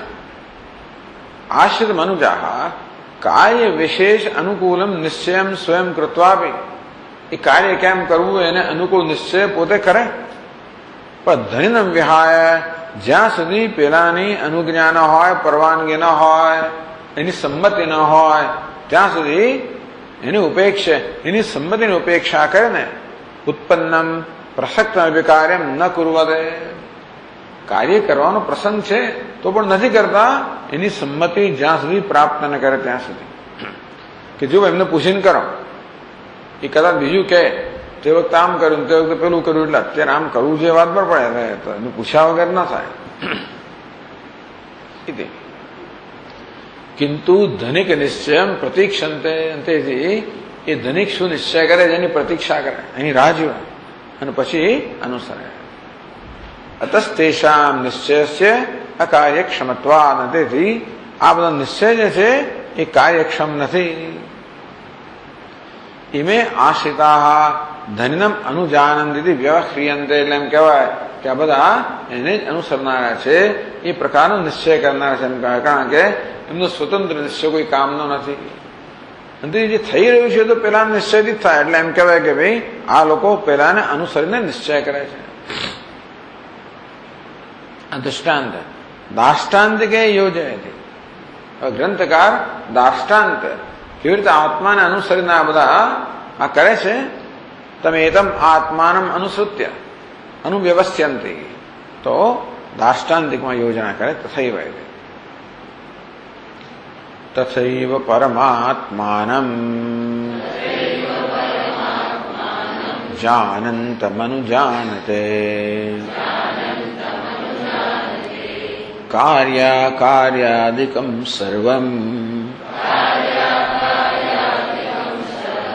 વાગાદ્યા મિલિતા અપે. તથૈવ કંઈક એવી જ રીતે પરમાત્માનમ જાનંતમ અનુજાનતે, અમની ચેતનતા હવે એ પરમાત્માની ચેતનતાને અનુસરીને જે છે કાર્ય અકાર્યાદિકમ, કરવું જોઈએ ન કરવું જોઈએ, આ બધું જ સર્વ વાગાદ્યા મિલિતા આપી, બધા મળે, બધા હોય. જ્ઞાનેન્દ્રિયો કર્મેન્દ્રિયો બધો સમૂહ એની આસપાસ છે, પરંતુ એના વગર એ લોકો કશું કરી ના શકે. તેથી એને અનુસરણ નિશ્ચય કરે છે એમ કહેવાય. ટીકામાં કહે છે તથા ભાગાદ્યા દેવા મિલિતા સમુદિતા સંત અપી, એ બધા ટૂંકમાં એક સાથે હોય અને એમનો એક સાથે નિશ્ચય હોય તોય પણ અભિશબ્દાત પ્રત્યેકમ વા સ્થિતા, ક્યારેક એકલા હોય, ક્યારેક બધા હોય. કોઈ કામની અંદર ક્યારેક અનેક ઇન્દ્રિયોની જરૂર હોય, ક્યારેક એક જ ઇન્દ્રિયની જરૂર હોય. આમ ક્યાંક જવું હોય તો પગ પણ જોઈએ, આંખ પણ જોઈએ. હાથ કામ કરવું હોય તો પગથી ચાલીને જાય, આંખથી જુએ, હાથથી કરે, વાણીથી બોલે, એવું કોઈ કાર્યો બધાની જરૂર પડે. કશાકમાં એક જ માત્ર સિનેમા જોતો તો ખાલી જોવાની જ જરૂર પડે વગેરે. તો અપી એટલે અભિશબ્દાત પ્રત્યેકમ વા સ્થિતા, તો દરેકની અંદર રહેલા. યદિદમ કાર્યમ અવશ્ય કર્તવ્યમ ઇદમ અકાર્યમ, આ તો કાર્યમાં કરવું જોઈએ અથવા ન કરવું જોઈએ. ઇતિ આદિપદેન ઇદમ વક્તવ્યમ ઇદમ અવક્તવ્યમ ઇતિ, આ કરવું જોઈએ ન કરવું જોઈએ, બોલવું જોઈએ ન બોલવું જોઈએ, જોવું જોઈએ ન જોવું જોઈએ, સાંભળવું જોઈએ ન સાંભળવું, બધું જ આવી ગયું અંદર. ઇત્યાદિ રૂપે જાણંતી, કદાચ આ ઇન્દ્રિયો જાણતી હોય કે શું સાંભળવું જોઈએ, શું ન સાંભળવું જોઈએ, શું જોવું જોઈએ, શું ન જોવું જોઈએ. તત્સર્વમ પરમાત્માનમ અનુસત્યેવ જાનતે, એ પણ પરમાત્મા અનુસરીને જ જાણે છે. એમનું આ જાણવું તે એમનું સ્વતંત્ર નથી, ભલે જાણવા પણ એમના પણ ચેતનતા પરમાત્માની છે. એ જન્મ રહે. તો દૃષ્ટાંત દાષ્ટાંતનો થોડો ફેર છે. અત્ય દૃષ્ટાંતે આશ્રિતાનામ ધનિક જ્ઞાનાત પૃથક જ્ઞાનાની, દૃષ્ટાંતની અંદર જે આશ્રિત લોકો છે એમનું જ્ઞાન ધનિકના જ્ઞાન કરતા સ્વતંત્ર જુદું છે, સ્વતંત્ર જોઈ સાંભળી શકે. દાષ્ટાંતે કે તો આત્મજ્ઞાનમેવ વાગાદવચ્છિન્નમ નાના એવ, જ્યારે આ દાષ્ટાંતમાં તો આ ઇન્દ્રિયો વગેરેમાં જે ચેતનતા છે એ માત્ર આત્માની ચેતનતા જેને અનેક હોય એમ ભાસતી હોય છે. તસ્ય ભાષા સર્વમિદમ વિભાતેતિ શ્રુત્યંતરાત, શ્રુતિ સ્પષ્ટ કહે છે કે ભાઈ એની ભાષા, એની ભાને કારણે, એની ચેતનતાને કારણે આ સર્વમાં ચેતનતા છે. એથી વિશેષ એટલે આટો ફેર છે. દૃષ્ટાંતની અંદર જે આશ્રિત છે એ લોકો સ્વતંત્ર જોઈ જાણી શકે છે, નિશ્ચય કરી શકે છે. એટલે પેલી સ્પષ્ટતા કરવી પડે કે એનો નિશ્ચય સ્વતંત્ર હોવા છતાં પણ એ કાર્યક્ષમ નથી, માટે ન હોવા બરોબર જ છે. એટલે અહીંયા તો એવો સ્વતંત્ર નિશ્ચય નથી. અહીં તો જે ચેતનતા છે આત્માની ચેતનતા છે. આત્માની ચેતનતા આ શ્રોત્ર ઇન્દ્રિય વગેરેમાં પરિચ્છિન્ન મર્યાદિત થયેલી અનેક રૂપની ભાષે છે. એટલી વિશેષતા એટલે જુદાપણું છે. પણ અનુજાન પદેના વિવિધ જ્ઞાન સંગ્રહાત, અનુજાન તેમાં બંને પ્રકારનું જ્ઞાન આવી ગયું. સ્વતંત્ર છે પણ કાર્યક્ષમ નથી, અને સ્વતંત્ર નથી. શ્લેષેણ સામ્યમ અર્થે એક શબ્દના બે અર્થ કરીને આ દૃષ્ટાંત દાર્ષ્ટાનનો સમતા છે કે સાદૃશ્ય છે, એ રીતે ટીકાકાર સમજાવે છે. એવં જ્ઞાને પ્રાધાન્ય બોધકમ દૃષ્ટાંતમ વિશદીકૃત્ય, આ પ્રકારે જ્ઞાનમાં આત્માની પ્રધાનતા છે. એ દૃષ્ટાંત શું છે કે આત્માની પ્રધાનતા છે જ્ઞાનમાં. જેમ ધનવાનની પ્રધાનતા છે નિશ્ચયમાં, તેવી રીતે દાર્ષ્ટાનમાં જ્ઞાનમાં આત્માની પ્રધાનતા છે. આત્મા જ્ઞાન સ્વરૂપ છે. આ તો બધા એના પર આશ્રિત છે. ભોગે, ત્યાં ભોગનું પણ દૃષ્ટાંત આપવામાં આવ્યું. તો અહીં પણ ભોગે સુખ સાક્ષાત્કાર રૂપે પ્રાધાન્ય પ્રદર્શકમ, અને તે રીતે ભોગમાં એટલે સુખ સાક્ષાત્કાર, સુખ દુઃખનો સાક્ષાત્કાર જે થાય એમાં પણ ત્યાં ધનિકની પ્રધાનતા છે, અહીં સુખમાં આત્માની પ્રધાનતા છે. તદ્યથા, એ પેલું વાક્ય, તદ્યથા શ્રેષ્ઠી સ્વૈ ભુંક્તે યથાવા સ્વાહા શ્રેષ્ઠ ભુંજંતી એવમેવ એષ પ્રજ્ઞાત્મા એતહિ આત્મભિ ભુંક્તે એવં વૈ તમાત્માનમેતે આત્માન ભુંજંતે. આ દૃષ્ટાંત દાષ્ટાંત જે આપવામાં આવ્યું એવો સમજાવશે. ઇત્યાદિના ઉક્તમ દૃષ્ટાંતમ વિશદયતે. એ વાક્યમાં જે દૃષ્ટાંત કહેવામાં આવ્યું, પહેલા દૃષ્ટાંતને સમજાવે છે કેવી રીતે આ શ્રેષ્ઠી કે ધની હોય તો એને અનુસરનારા એને અનુસરીને પણ ભોગવે છે. સુખી સુખી વૈશ્યો યથા ભુંક્તે ભૃત્યાદ્વૈ સજનૈ સ્વજનૈ સહ એવમાત્માપિ વિષયાન ભુંક્તે વાગાદિભિઃ સહ.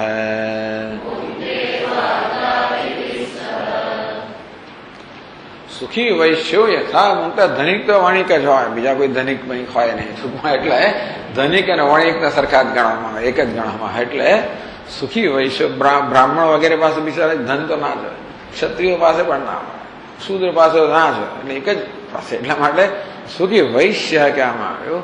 યથા ભુંક્તે ભૃત્યાદ્યૈ સ્વજનૈ સહ, જેમ બીજા પોતાના નોકર વગેરે બીજા સ્વજનો સાથે જેવી રીતે આ વણિક જે છે ભોગવી રહ્યો છે, એવમ આત્મા વિષયાન વાગાદિભિઃ સહ ભુંક્તે. તે રીતે આત્મા પણ આ વાઘ વગેરે ઇન્દ્રિયો દ્વારા વિષયોને ભોગવે છે. દૃષ્ટાંત દાર્ષ્ટાંત. તો જો ટીકામાં કહે છે યથા સુખી બહુવિધ ભોગ સાધન સંપન્ન વૈશ્ય વણિક. સુખી વૈશ્ય સુખી છે કેમ? કારણ કે બહુવિધ ભોગ સાધન સંપન્ન, ખૂબ બધા આનંદના ભોગના સાધન ધરાવનારો છે, ખૂબ બધા પ્રકારનું ભોજન ધરાવનારો છે, જાત જાતની ક્રોકરી ધરાવનારો, બધું જે કંઈ હોય બધું ધરાવનારો છે. ઠંડી માટે ફલાણું, ગરમ માટે પેલું, પછી પેલું નીચે એટલે મીણબત્તી પર સળગતી હોય ને તરત ગરમ તમને આપે ને જાત જાતનું થતું હોય. પાછું આ બાજુ કે પેલું ઓવન હોય, તરત ગરમ કરી આપે તમને. માઇક્રોવેવ હોય, આ બધું રેફ્રિજરેટર હોય, પેલું ફ્રીઝર હોય, આઈસ્ક્રીમ કાઢે. એટલે ટૂંકમાં ઠંડુ ને ગરમ ના જાત તાત્કાલિક ગરમ, આ બધા પ્રકારના સાધનોથી સંપન્ન હોય. એટલે કહે છે ભાઈ બહુવિધ ભોગ સાધન સંપન્ન, અનેક પ્રકારના ભોગ સાધન, એટલે જે જોઈએ તો મળે. ટૂંકમાં એનો છે કે ભાઈ આ ઠંડુ તો ઠંડુ, ગરમ તો ગરમ, એકદમ આમ પાઇપિંગ હોટ, એકદમ ગરમા ગરમ જો તેવું પણ મળે, જે પ્રકારનું જોઈએ. ભૃત્ય પ્રભૃતિ સ્વકીય જનૈ સહ એવ ભુંક્તે. એ એકલો ક્યારે ના જમતો હોય, એના બીજા બધા લોકો સાથે, નોકરો ચાકરો હોય કે બીજા સગાવાલા એની સાથે ભોજન કરતો હોય. ન તો કેવલ ચોરાદિ ભયાત, પછી ભયભીત અંદરથી, એટલે કદાચ કોઈ જૂઠું જશે લઈ જશે એટલે બધાને આજુબાજુ સાથે જ રાખે એને ભયના કારણે, એટલે હંમેશા બધાની સાથે જે ભોગવતો હોય, ભોજન કરતો હોય.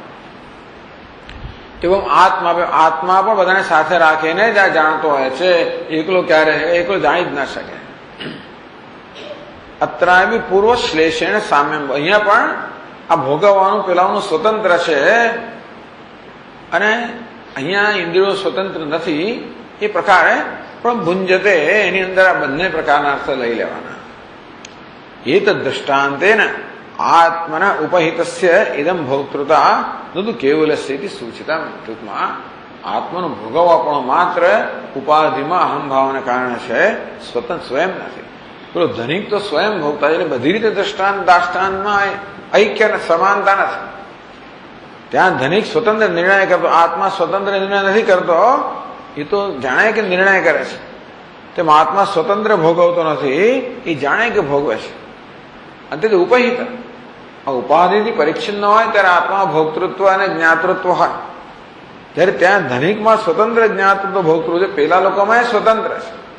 આમાં એવું સ્વતંત્રતા નથી. એમાં એકેમાં દ્રષ્ટાંતમાં ક્યાંય સ્વતંત્ર ભોક્તૃત્વ, આત્મા એ સ્વતંત્ર ભોગતા નથી, ઇન્દ્રિયો સ્વતંત્ર ભોગતા નથી. પેલી બાજુ ધનિક પણ સ્વતંત્ર ભોગતા છે, પેલો પણ સ્વતંત્ર ભોગતા, તેમ જ્ઞાતા પણ. એ તો એકે સ્વતંત્ર જ્ઞાતા પણ નથી. એટલો ફેર છે. એટલે એ પ્રકારે તમારે, એટલે અહીંયા આગળ સ્વજનૈ સહ ભૂંગતે એમ જયારે કહે ત્યારે ભાઈ તમારે એમ સમજવાનું કે ભૂંગતે એટલે સ્વતંત્ર કે માણીને, એ રીતે સમજી લેવાનું. પણ આ દૃષ્ટાંત દ્વારા એમ કહેવામાં આવ્યું કે ભાઈ આત્મા ઉપહિત, સ્વતંત્ર આત્મામાં કર્તૃત્વ ભોક્તૃત્વ જ્ઞાતૃત્વ નથી, પણ આ ઉપાધિને કારણે છે. એટલે સૂચિત ભોક્તૃત્વ મિથ્યાત્મ સ્ફોટાયતમ. આ ભોક્તૃત્વ જ મિથ્યા છે. ક્યાં ભોક્તૃત્વ એ નક્કી થતું નથી. આત્મામાં ભોક્તૃત્વ નથી, અનાત્મામાં નથી. ઇન્દ્રિયોમાં સ્વયં ભોક્તૃત્વ નથી, આત્મામાં પણ નથી. ભોક્તૃત્વ મિથ્યાત્મ સ્ફુટયતમ. આ ભોગતા પણ મિથ્યા છે એ સ્પષ્ટ કરવા માટે વાગ આદિના કેવલાનામ ન ભોક્તૃત્વ. આ વાણી વગેરે ઇન્દ્રિયોમાં પણ સ્વતંત્ર ભોક્તૃત્વ નથી. ઇતિ પ્રદર્શકમ, એવું અહીં એ દ્રષ્ટાંત દ્વારા એનું સૂચન થયેલું છે. યથાવાસ્વમ, એટલે યથાવાસ્વમ શ્રેષ્ઠિનમ ભુંજંતી સ્વાહા, યથાવા સ્વાહા શ્રેષ્ઠિનમ ભુંજતી. યથાવા કહીને કહ્યું કે એમનું ભોગવવાનું પણ આ નોકરો વગરમાં સ્વતંત્ર નથી. એ અંશમ વિવરણ હતી, એ અંશનું વિવરણ કરે છે. યથાવા સ્વાહા શ્રેષ્ઠિનમ ભુંજંતી. અથવા એમ કહેવાય કે ભાઈ આ લોકો આને અનુસરીને ભોગવે છે, સ્વતંત્ર નહીં. વૈશ્ય કહે છે તો જેવી રીતે આ શ્રેષ્ઠી છે એમના વગર ભોગવતો નથી, સ્વતંત્ર ભોગવી શકતો નથી. એટલે કે ઉપાધિ હોય તો જ એ ભોગવે, એનું ભોગવા પણ ઉપાધિનું. પેલા સ્વતંત્ર ભોગવતા નથી, એમનું ભોગવવા પણ આને કારણે છે. એ બંને રીતે દ્રષ્ટાંતિ જણાવે છે. વૈશ્યસ્ય પુત્ર વૈશ્યેન વિના યદ્વદ્ન ભુંજતે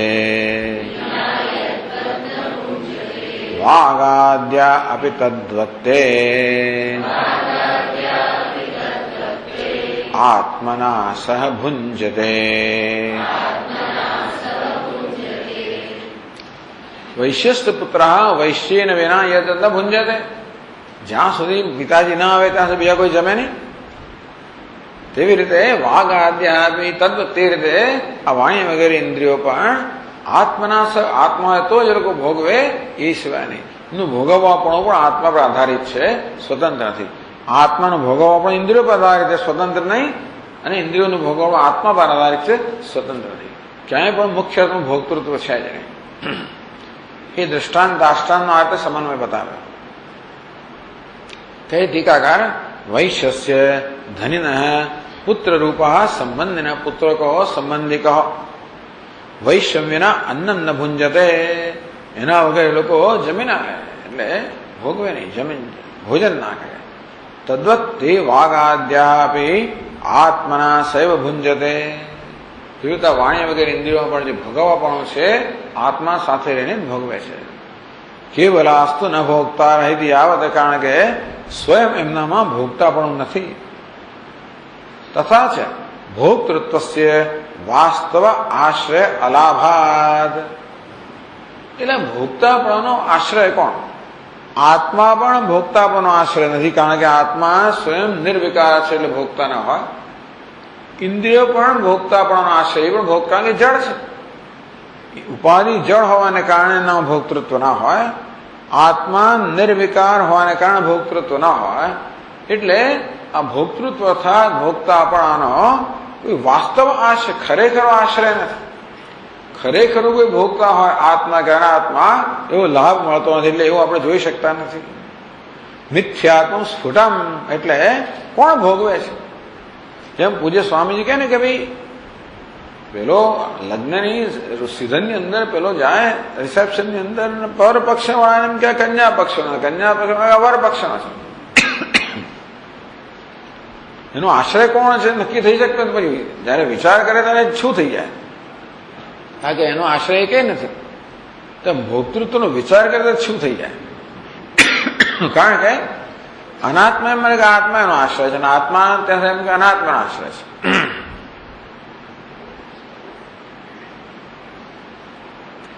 વાસ્તવ આશ્રય અલાભાત મિથ્યાતો સ્ફુટમિતિ ભાવ.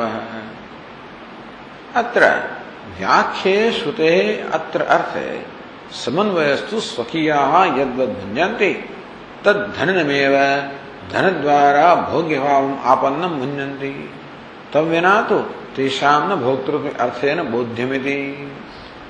અત્ર વ્યાખ્યે શ્રુતે, જે શ્રુતિની વ્યાખ્યા કરી અત્ર અર્થે, તો અહીંયા આગળ સમન્વય કઈ રીતે છે? અહીં જે કહેવામાં આવ્યું ને શ્રુતિ જેની વ્યાખ્યા કરવામાં આવી એનો સમન્વય કઈ રીતે છે? સમન્વયસ્તુ સ્વકીયા યદ્વદ ભુંજન્તિ. સ્વકીયા યદ ભુંજન્તિ તદ ધનનમેવ, ધન દ્વારા. એમ કહેવાય કે પેલા લોકો આ ધનવાનને ભોગવે છે. ધન દ્વારા ભોગ્ય ભાવ આપન્નમ. એ ધનવાનનું ધન ના હોત તો આ લોકોને કંઈક મળ્યું ના હોત ને. આ લોકો જે ભોજન કરે છે એમ કહેવાય કે ધનવાનને ભોગવે છે. કઈ રીતે? કારણ કે ધન દ્વારા ભોગ્ય ભાવ આપન્નમ. ખરેખર ધનવાનનું જે ધન છે એ જ ધન આ ભોજનના રૂપમાં છે. એટલે આ લોકો જયારે ભોજનને ભોગવે છે ત્યારે ધનને ભોગવે છે. એ ધન ક્યારે હોય? પેલો ધની હોય ત્યારે. આ ધન દ્વારા ધની પણ એમના ભોગનો વિષય બને. એ લોકો ખરેખર તો આહારને ભોગવે છે, પણ એ ક્યારે બને? ધન હોય ત્યારે. એ ક્યારે હોય? ધની હોય ત્યારે. એટલે એ લોકો એનો લાભ લે છે એમ કહેવાય. પેલા લોકો આનો લાભ લે ના એમનો લાભ લે. આમના વગર પેલાને ભોગવવા પણ નથી, પેલા વગર આમને ભોગવવા પણ નથી. એવું પણ સમન્વય થઈ શકે દ્રષ્ટાંત દાષ્ટાંતમાં. તમ વિનાંતુ તેષામ ન ભોક્તૃત્વ અર્થે ન બોધ્યમ. એ ધની વગર તો આ બધામાં ભોક્તૃત્વ ના હોય. એ રીતે એ લોકો ધનીને ભોગવે છે. એટલે કહ્યું અહીંયા આગળ શ્રુતિમાં યથાવા શ્રેષ્ઠિનમ સ્વાહા ભુંજંતી. જેમ પેલા પરિવારજનો કે આશ્રિતજનો એ શ્રેષ્ઠીને ધનવાનને ધનિકને ભોગવે છે, એવમ ઈશ પ્રજ્ઞાત્મા એત ભુંક્તે તમ આત્માનમ એતે ભુંજંતી. તે રીતે આત્મા અમને ભોગવે છે, આ આત્માને ભોગવે છે. આત્મા ઇન્દ્રિયોને કેમ ભોગવે છે? એમના વગર આત્માનું ભોક્તૃત્વ પણ ના હોય. ઇન્દ્રિયો કેમ ભોગવે છે? એની ચેતનતાને. ઇન્દ્રિયો આત્માની ચેતનતા દ્વારા આત્માને ભોગવે છે, અને આત્મા ઇન્દ્રિય રૂપી એમના ભોક્તૃત્વ દ્વારા એમને ભોગવે છે. નનુ ભોક્તૃત્વ રૂપેણ ઉપસંહારે આત્મન પ્રતિપાદન કિમર્થમેરી છે. ઉપસંહારની અંદર આત્માનો ભોગતા કેમ બતાવો છો? ઉપસંહારે આ તો હવે ગ્રંથનો ઉપસંહાર થઈ રહ્યો છે. ભોક્તૃત્વ રૂપેણ ઉપસંહાર એટલે ઉપસંહાર જેવું છે. ભોક્તૃ રૂપેણ આત્મના પ્રતિપાદન ઉપસંહારે કિમર્થમેરી. ગ્રંથના ઉપસંહારમાં આત્માને ભોગતા કેમ બતાવો છો? આત્મા તો અભોગતા છે. એવું હવે ઉપસંહાર બતાવવું જોઈએ ને. ઇતિ ચેત તટસ્થત્વ વારણેન મહાવાક્યાર્થ સૂચનાય ત્યાં તટસ્થત્વ વારણેન બી આત્મા તટસ્થ નથી. આ ઇન્દ્રિયો આત્મા જુદો ઉભો રહેલો છે એવું નથી, તટસ્થ નથી, સંકળાયેલો છે. આપણો ઈશ્વર માત્ર સ્વર્ગમાં જ હોય, જગતથી જુદો હોય. નૈયાયિકો એમ કહે કે ઈશ્વર તો કરતા છે, તટસ્થ છે, જગત કરતા જુદો છે. એટલે જગતના વિકારો તો એને કશું ના થાય. આત્મા તટસ્થ નથી, એ તો આ બધા છે સંકળાયેલો છે, એની અંદર રહેલો છે, એમાં અંદર રહીને ભોગવી રહ્યો છે. તટસ્થત્વ વારણેને તટસ્થ છે, તટસ્થત્વ આત્માનું તટસ્થનું જુદાપણું જે છે, જુદો ખરો પણ જુદો નહીં. મત્સ્થાની સર્વભૂતાની, આ બધા ભૂતો મારામાં રહેલા છે, હું એમનામાં નથી. એ જુદો ખરો પણ પેલા એમને જુદા નથી. એ રીતે બંને પરસ્પર તદ્દન ભિન્ન હોય એવું તટસ્થપણાને વારવા માટે એ તટસ્થપણાનો ભાવ ન આવે પેલા દ્રષ્ટાંતમાંથી કે આ જુદા ને પેલા જુદા એવું અહીં નથી. એટલે એ સૂચના માટે કહ્યું. એવમ એ રીતે અહીંયા આગળ આ રીતે નિરૂપણ કરવામાં આવ્યું. આ 2 શ્લોકમાં કહે છે એવમ હૃદયાકાશઃ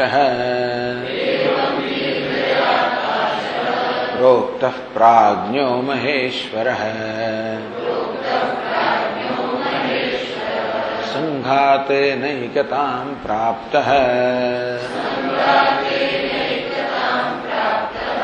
દુર્જ્ઞેયો ધીધનૈરપે. નહીંતર કોઈ દાડો આત્મા જાણી શકાય જ નહીં. આત્મા તદ્દન જુદો જ હોત, ઇન્દ્રિયો સાથે ઉપાધિ સાથે કોઈ લેવા દેવાના સંબંધ જ ના હોત તો ઉપાધિના અનુભવમાં આત્માનો અનુભવ હોતો જ નહીં ને.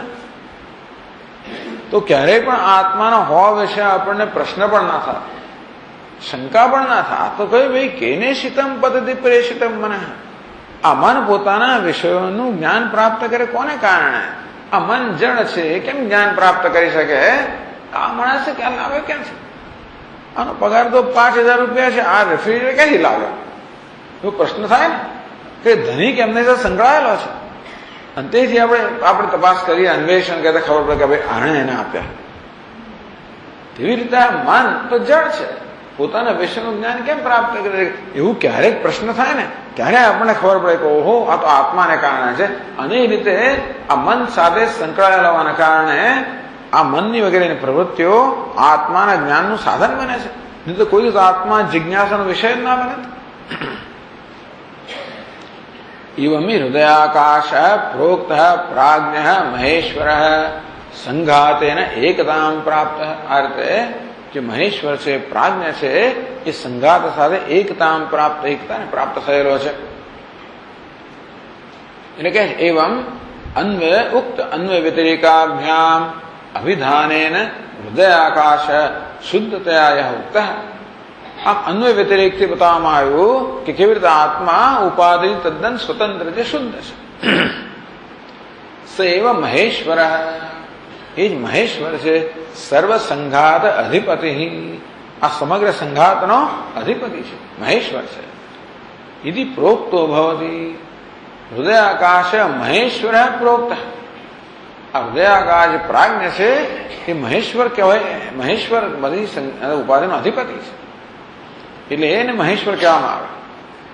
અન્યથા તો અયમ આત્મા સંઘાતેન એકતામ તાદાત્મ્યાધ્યાસન પ્રાપ્ત સન બુદ્ધિમદ્ભિ અપી દુર્જ્ઞેય હતી. નહીતર તો આ આત્માને આ રીતે જો અનાત્માથી જુદો કરીને આવી રીતે ન બતાવ્યા હોય તો એનું ભોગતાપણું જ્ઞાતાપણું ઉપાધિને કારણે છે ન બતાવ્યું હોય તો કોઈ રીતે આત્માને કોઈ જાણી શકે એમ છે જ નહીં. ધી ધનૈ અપી, આ ધીરૂપી ધન ધરાવનારા એટલે કે બુદ્ધિમત્ભિ અપી, કારણ કે આત્મા ઉપાધિમાં એવો તદાકાર થઈ ગયો છે કે એને ઉપાધિને ભિન્ન કરીને કોઈ જાણી શકે એમ છે જ નહીં. અથવા કોઈને એવી કલ્પના પણ ના આવે કે આ કર્તૃત્વ ભોક્તૃત્વ આત્મામાં નથી. આત્મા કર્તૃત્વ ભોક્તૃત્વ વગરનો છે એ પ્રકારે તો બુદ્ધિમાન લોકો પણ ન જાણી શકે, અન્વય વ્યતિરેક આ રીતે ન કરવામાં આવે તો. અયમ અર્થ શ્રુતોભી તમે તત્પદેન હૃદયાકાશન પરામૃશ્ય પ્રાધાન્ય વિધાન સૂચિત બોધ્ય તમેતમ આત્મા. તમ એટલે તે. ટૂંકમાં તત્પદે હૃદયાકાશમ પરામૃશ્ય, પેલું હૃદયાકાશ, જે હૃદયાકાશ ઉપલક્ષિત જે પરમાત્મા છે એને આપણા ધ્યાનમાં લાવીને એ તમ એ અર્થથી કહેવામાં આવ્યું કે મહેશ્વર છે. આજે એ તમ આ જે પ્રાજ્ઞ છે એ વાસ્તવમાં મહેશ્વર છે, બધાનો અધિપતિ છે. અસ્ય દુર્જ્ઞેયતામ તવ મહામતે વિભ્રમ એવ. કારણ કે આ ગાર્ગ્ય છે ને એને ભ્રમ થઈ ગયેલો ને. આ ગાર્ગ્ય આટલો બધો બુદ્ધિશાળી હોવા છતાં, મોટો ઉપાસક છતાં પ્રાણને આત્મા માનતો હતો ને, આ જ કારણ. એટલે આત્મા અનાત્મ વિવેકની જરૂર છે. અસ્ય દુર્જ્ઞેયતા, જો આત્મા દુર્જ્ઞ અર્થાત જાણવું અત્યંત કઠિન છે, તો મહામતે વિભ્રમ, તો તું મહામતી છે, તારામાં વિભ્રમ જન્મ્યો, એ જ વાસ્તવમાં વિભ્રમ એવ સ્ફુટયતી દુર્જ્ઞેયતા, તારો ભ્રમ છે એ જ આત્માની દુર્જ્ઞેયતા. આત્મા જાણવું અત્યંત કઠિન છે એ વાત તારો ભ્રમ પ્રગટ કરે છે. એ તને ખબર પડી જો, તને ખબર ના પડી કે આત્મા મહેશ્વર, તું પ્રાણ મહેશ્વર માનતો હતો. એ રીતે તત પછીના શ્લોકમાં કહે છે તતો ગાર્ગ્યાસે વિભ્રાંત મા કૃથા ખેદમન્વપે કોગ્નિમિંધન સંસૃષ્ટમ વિહાયાન્યમ પ્રપદ્યતે.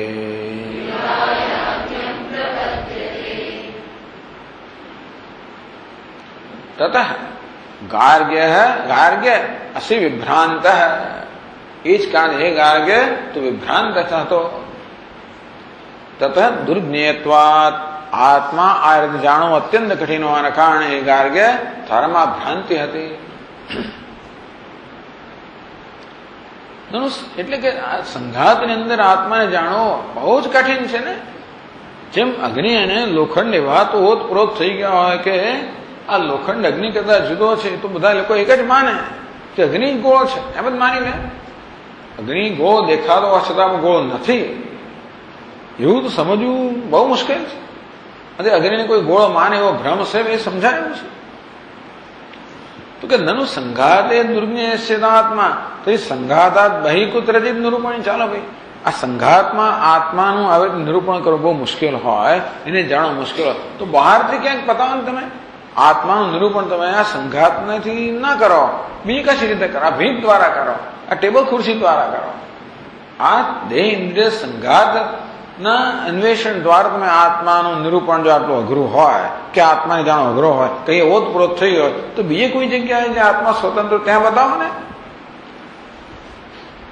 તત્રૈવ અહમ પ્રણિધાસ્યામિ, તો ત્યાં હું બરોબર વિચાર કરીશ, ત્યાં હું એકાગ્રતાથી જાણીશ.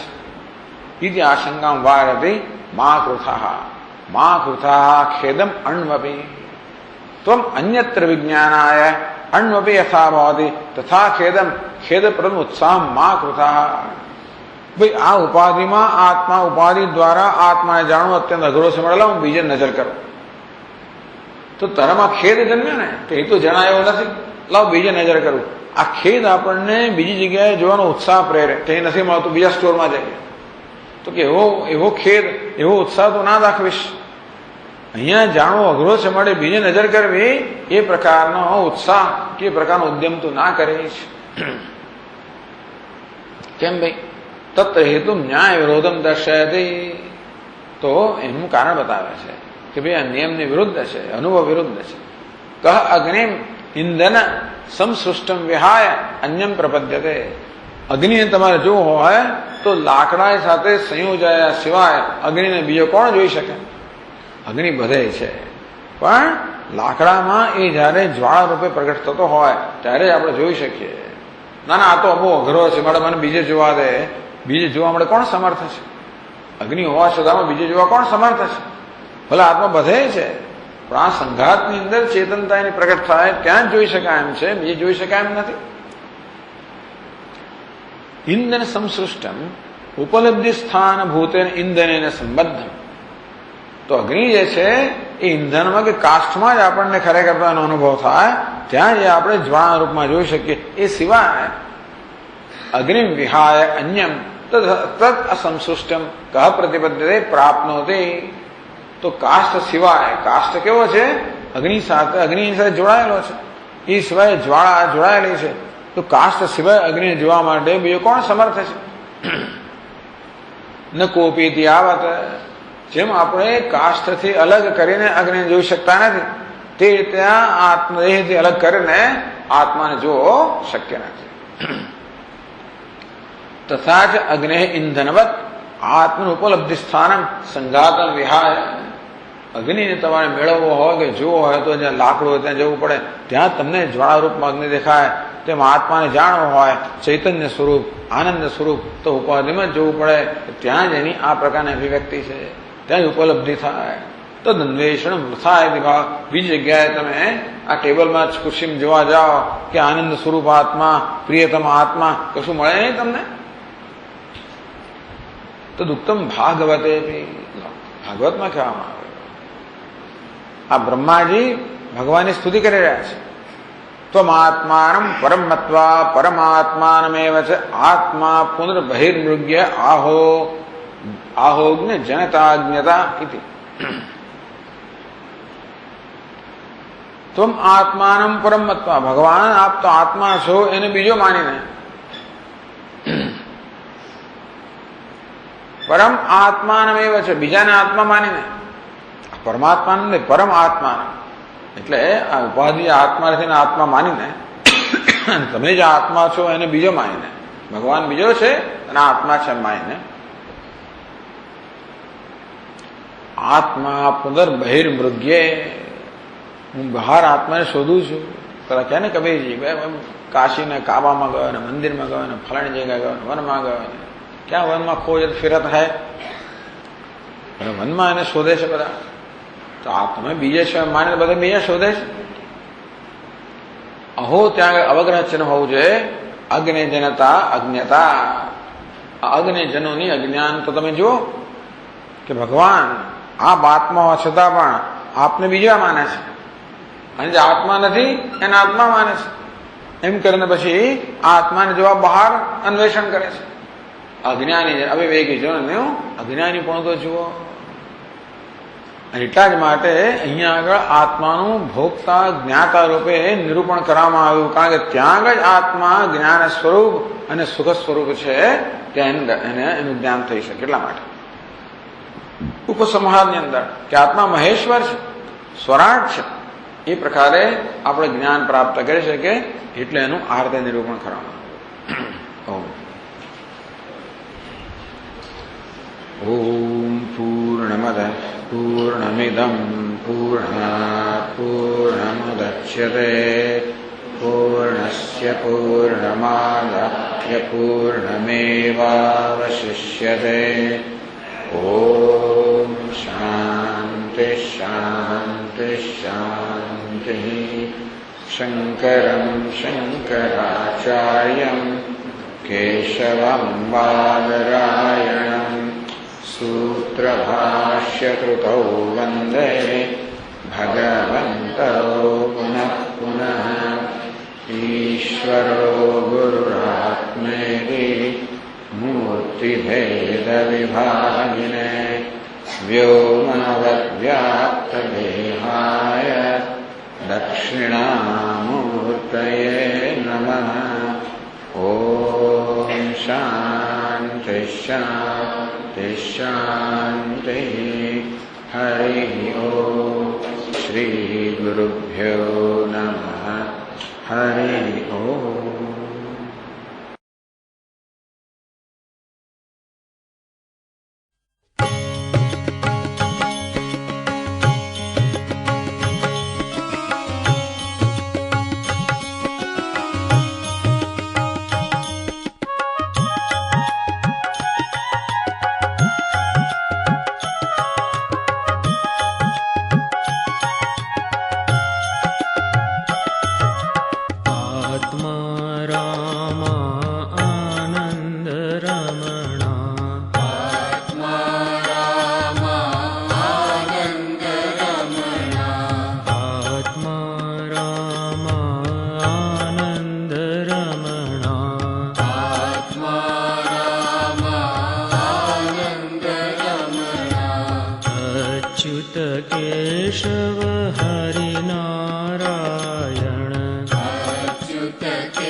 केशव हरि नारायण भव भय हरणा वंदित चरणा भव भय हरणा वंदित चरणा भव भय हरणा वंदित चरणा भव भय हरणा वंदित चरणा रघुकुल भूषण राजीव लोचन रघुकुल भूषण राजीव लोचन रघुकुल भूषण राजीव लोचन रघुकुल भूषण राजीव लोचन आदि नारायण अनंत शयना आदि नारायण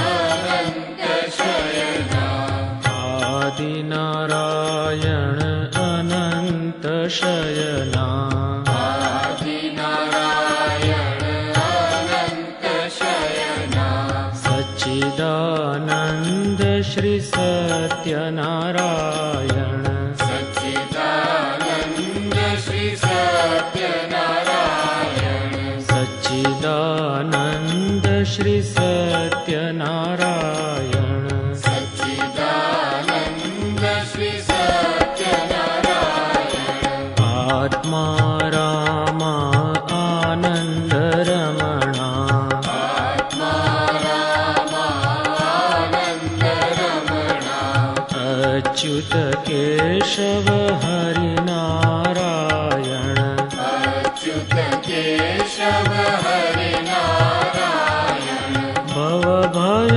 हरणा वंदित चरणा भव भय हरणा वंदित चरणा भव भय हरणा वंदित चरणा भव भय हरणा वंदित चरणा रघुकुल भूषण राजीव लोचन रघुकुल भूषण राजीव लोचन आदि नारायण अनंत शयना आदि नारायण अनंत शयना सच्चिदानंद श्री सत्यनारायण सच्चिदानंद श्री सत्यनारायण सच्चिदानंद श्री सत्यनारायण सच्चिदानंद श्री सत्यनारायण सच्चिदानंद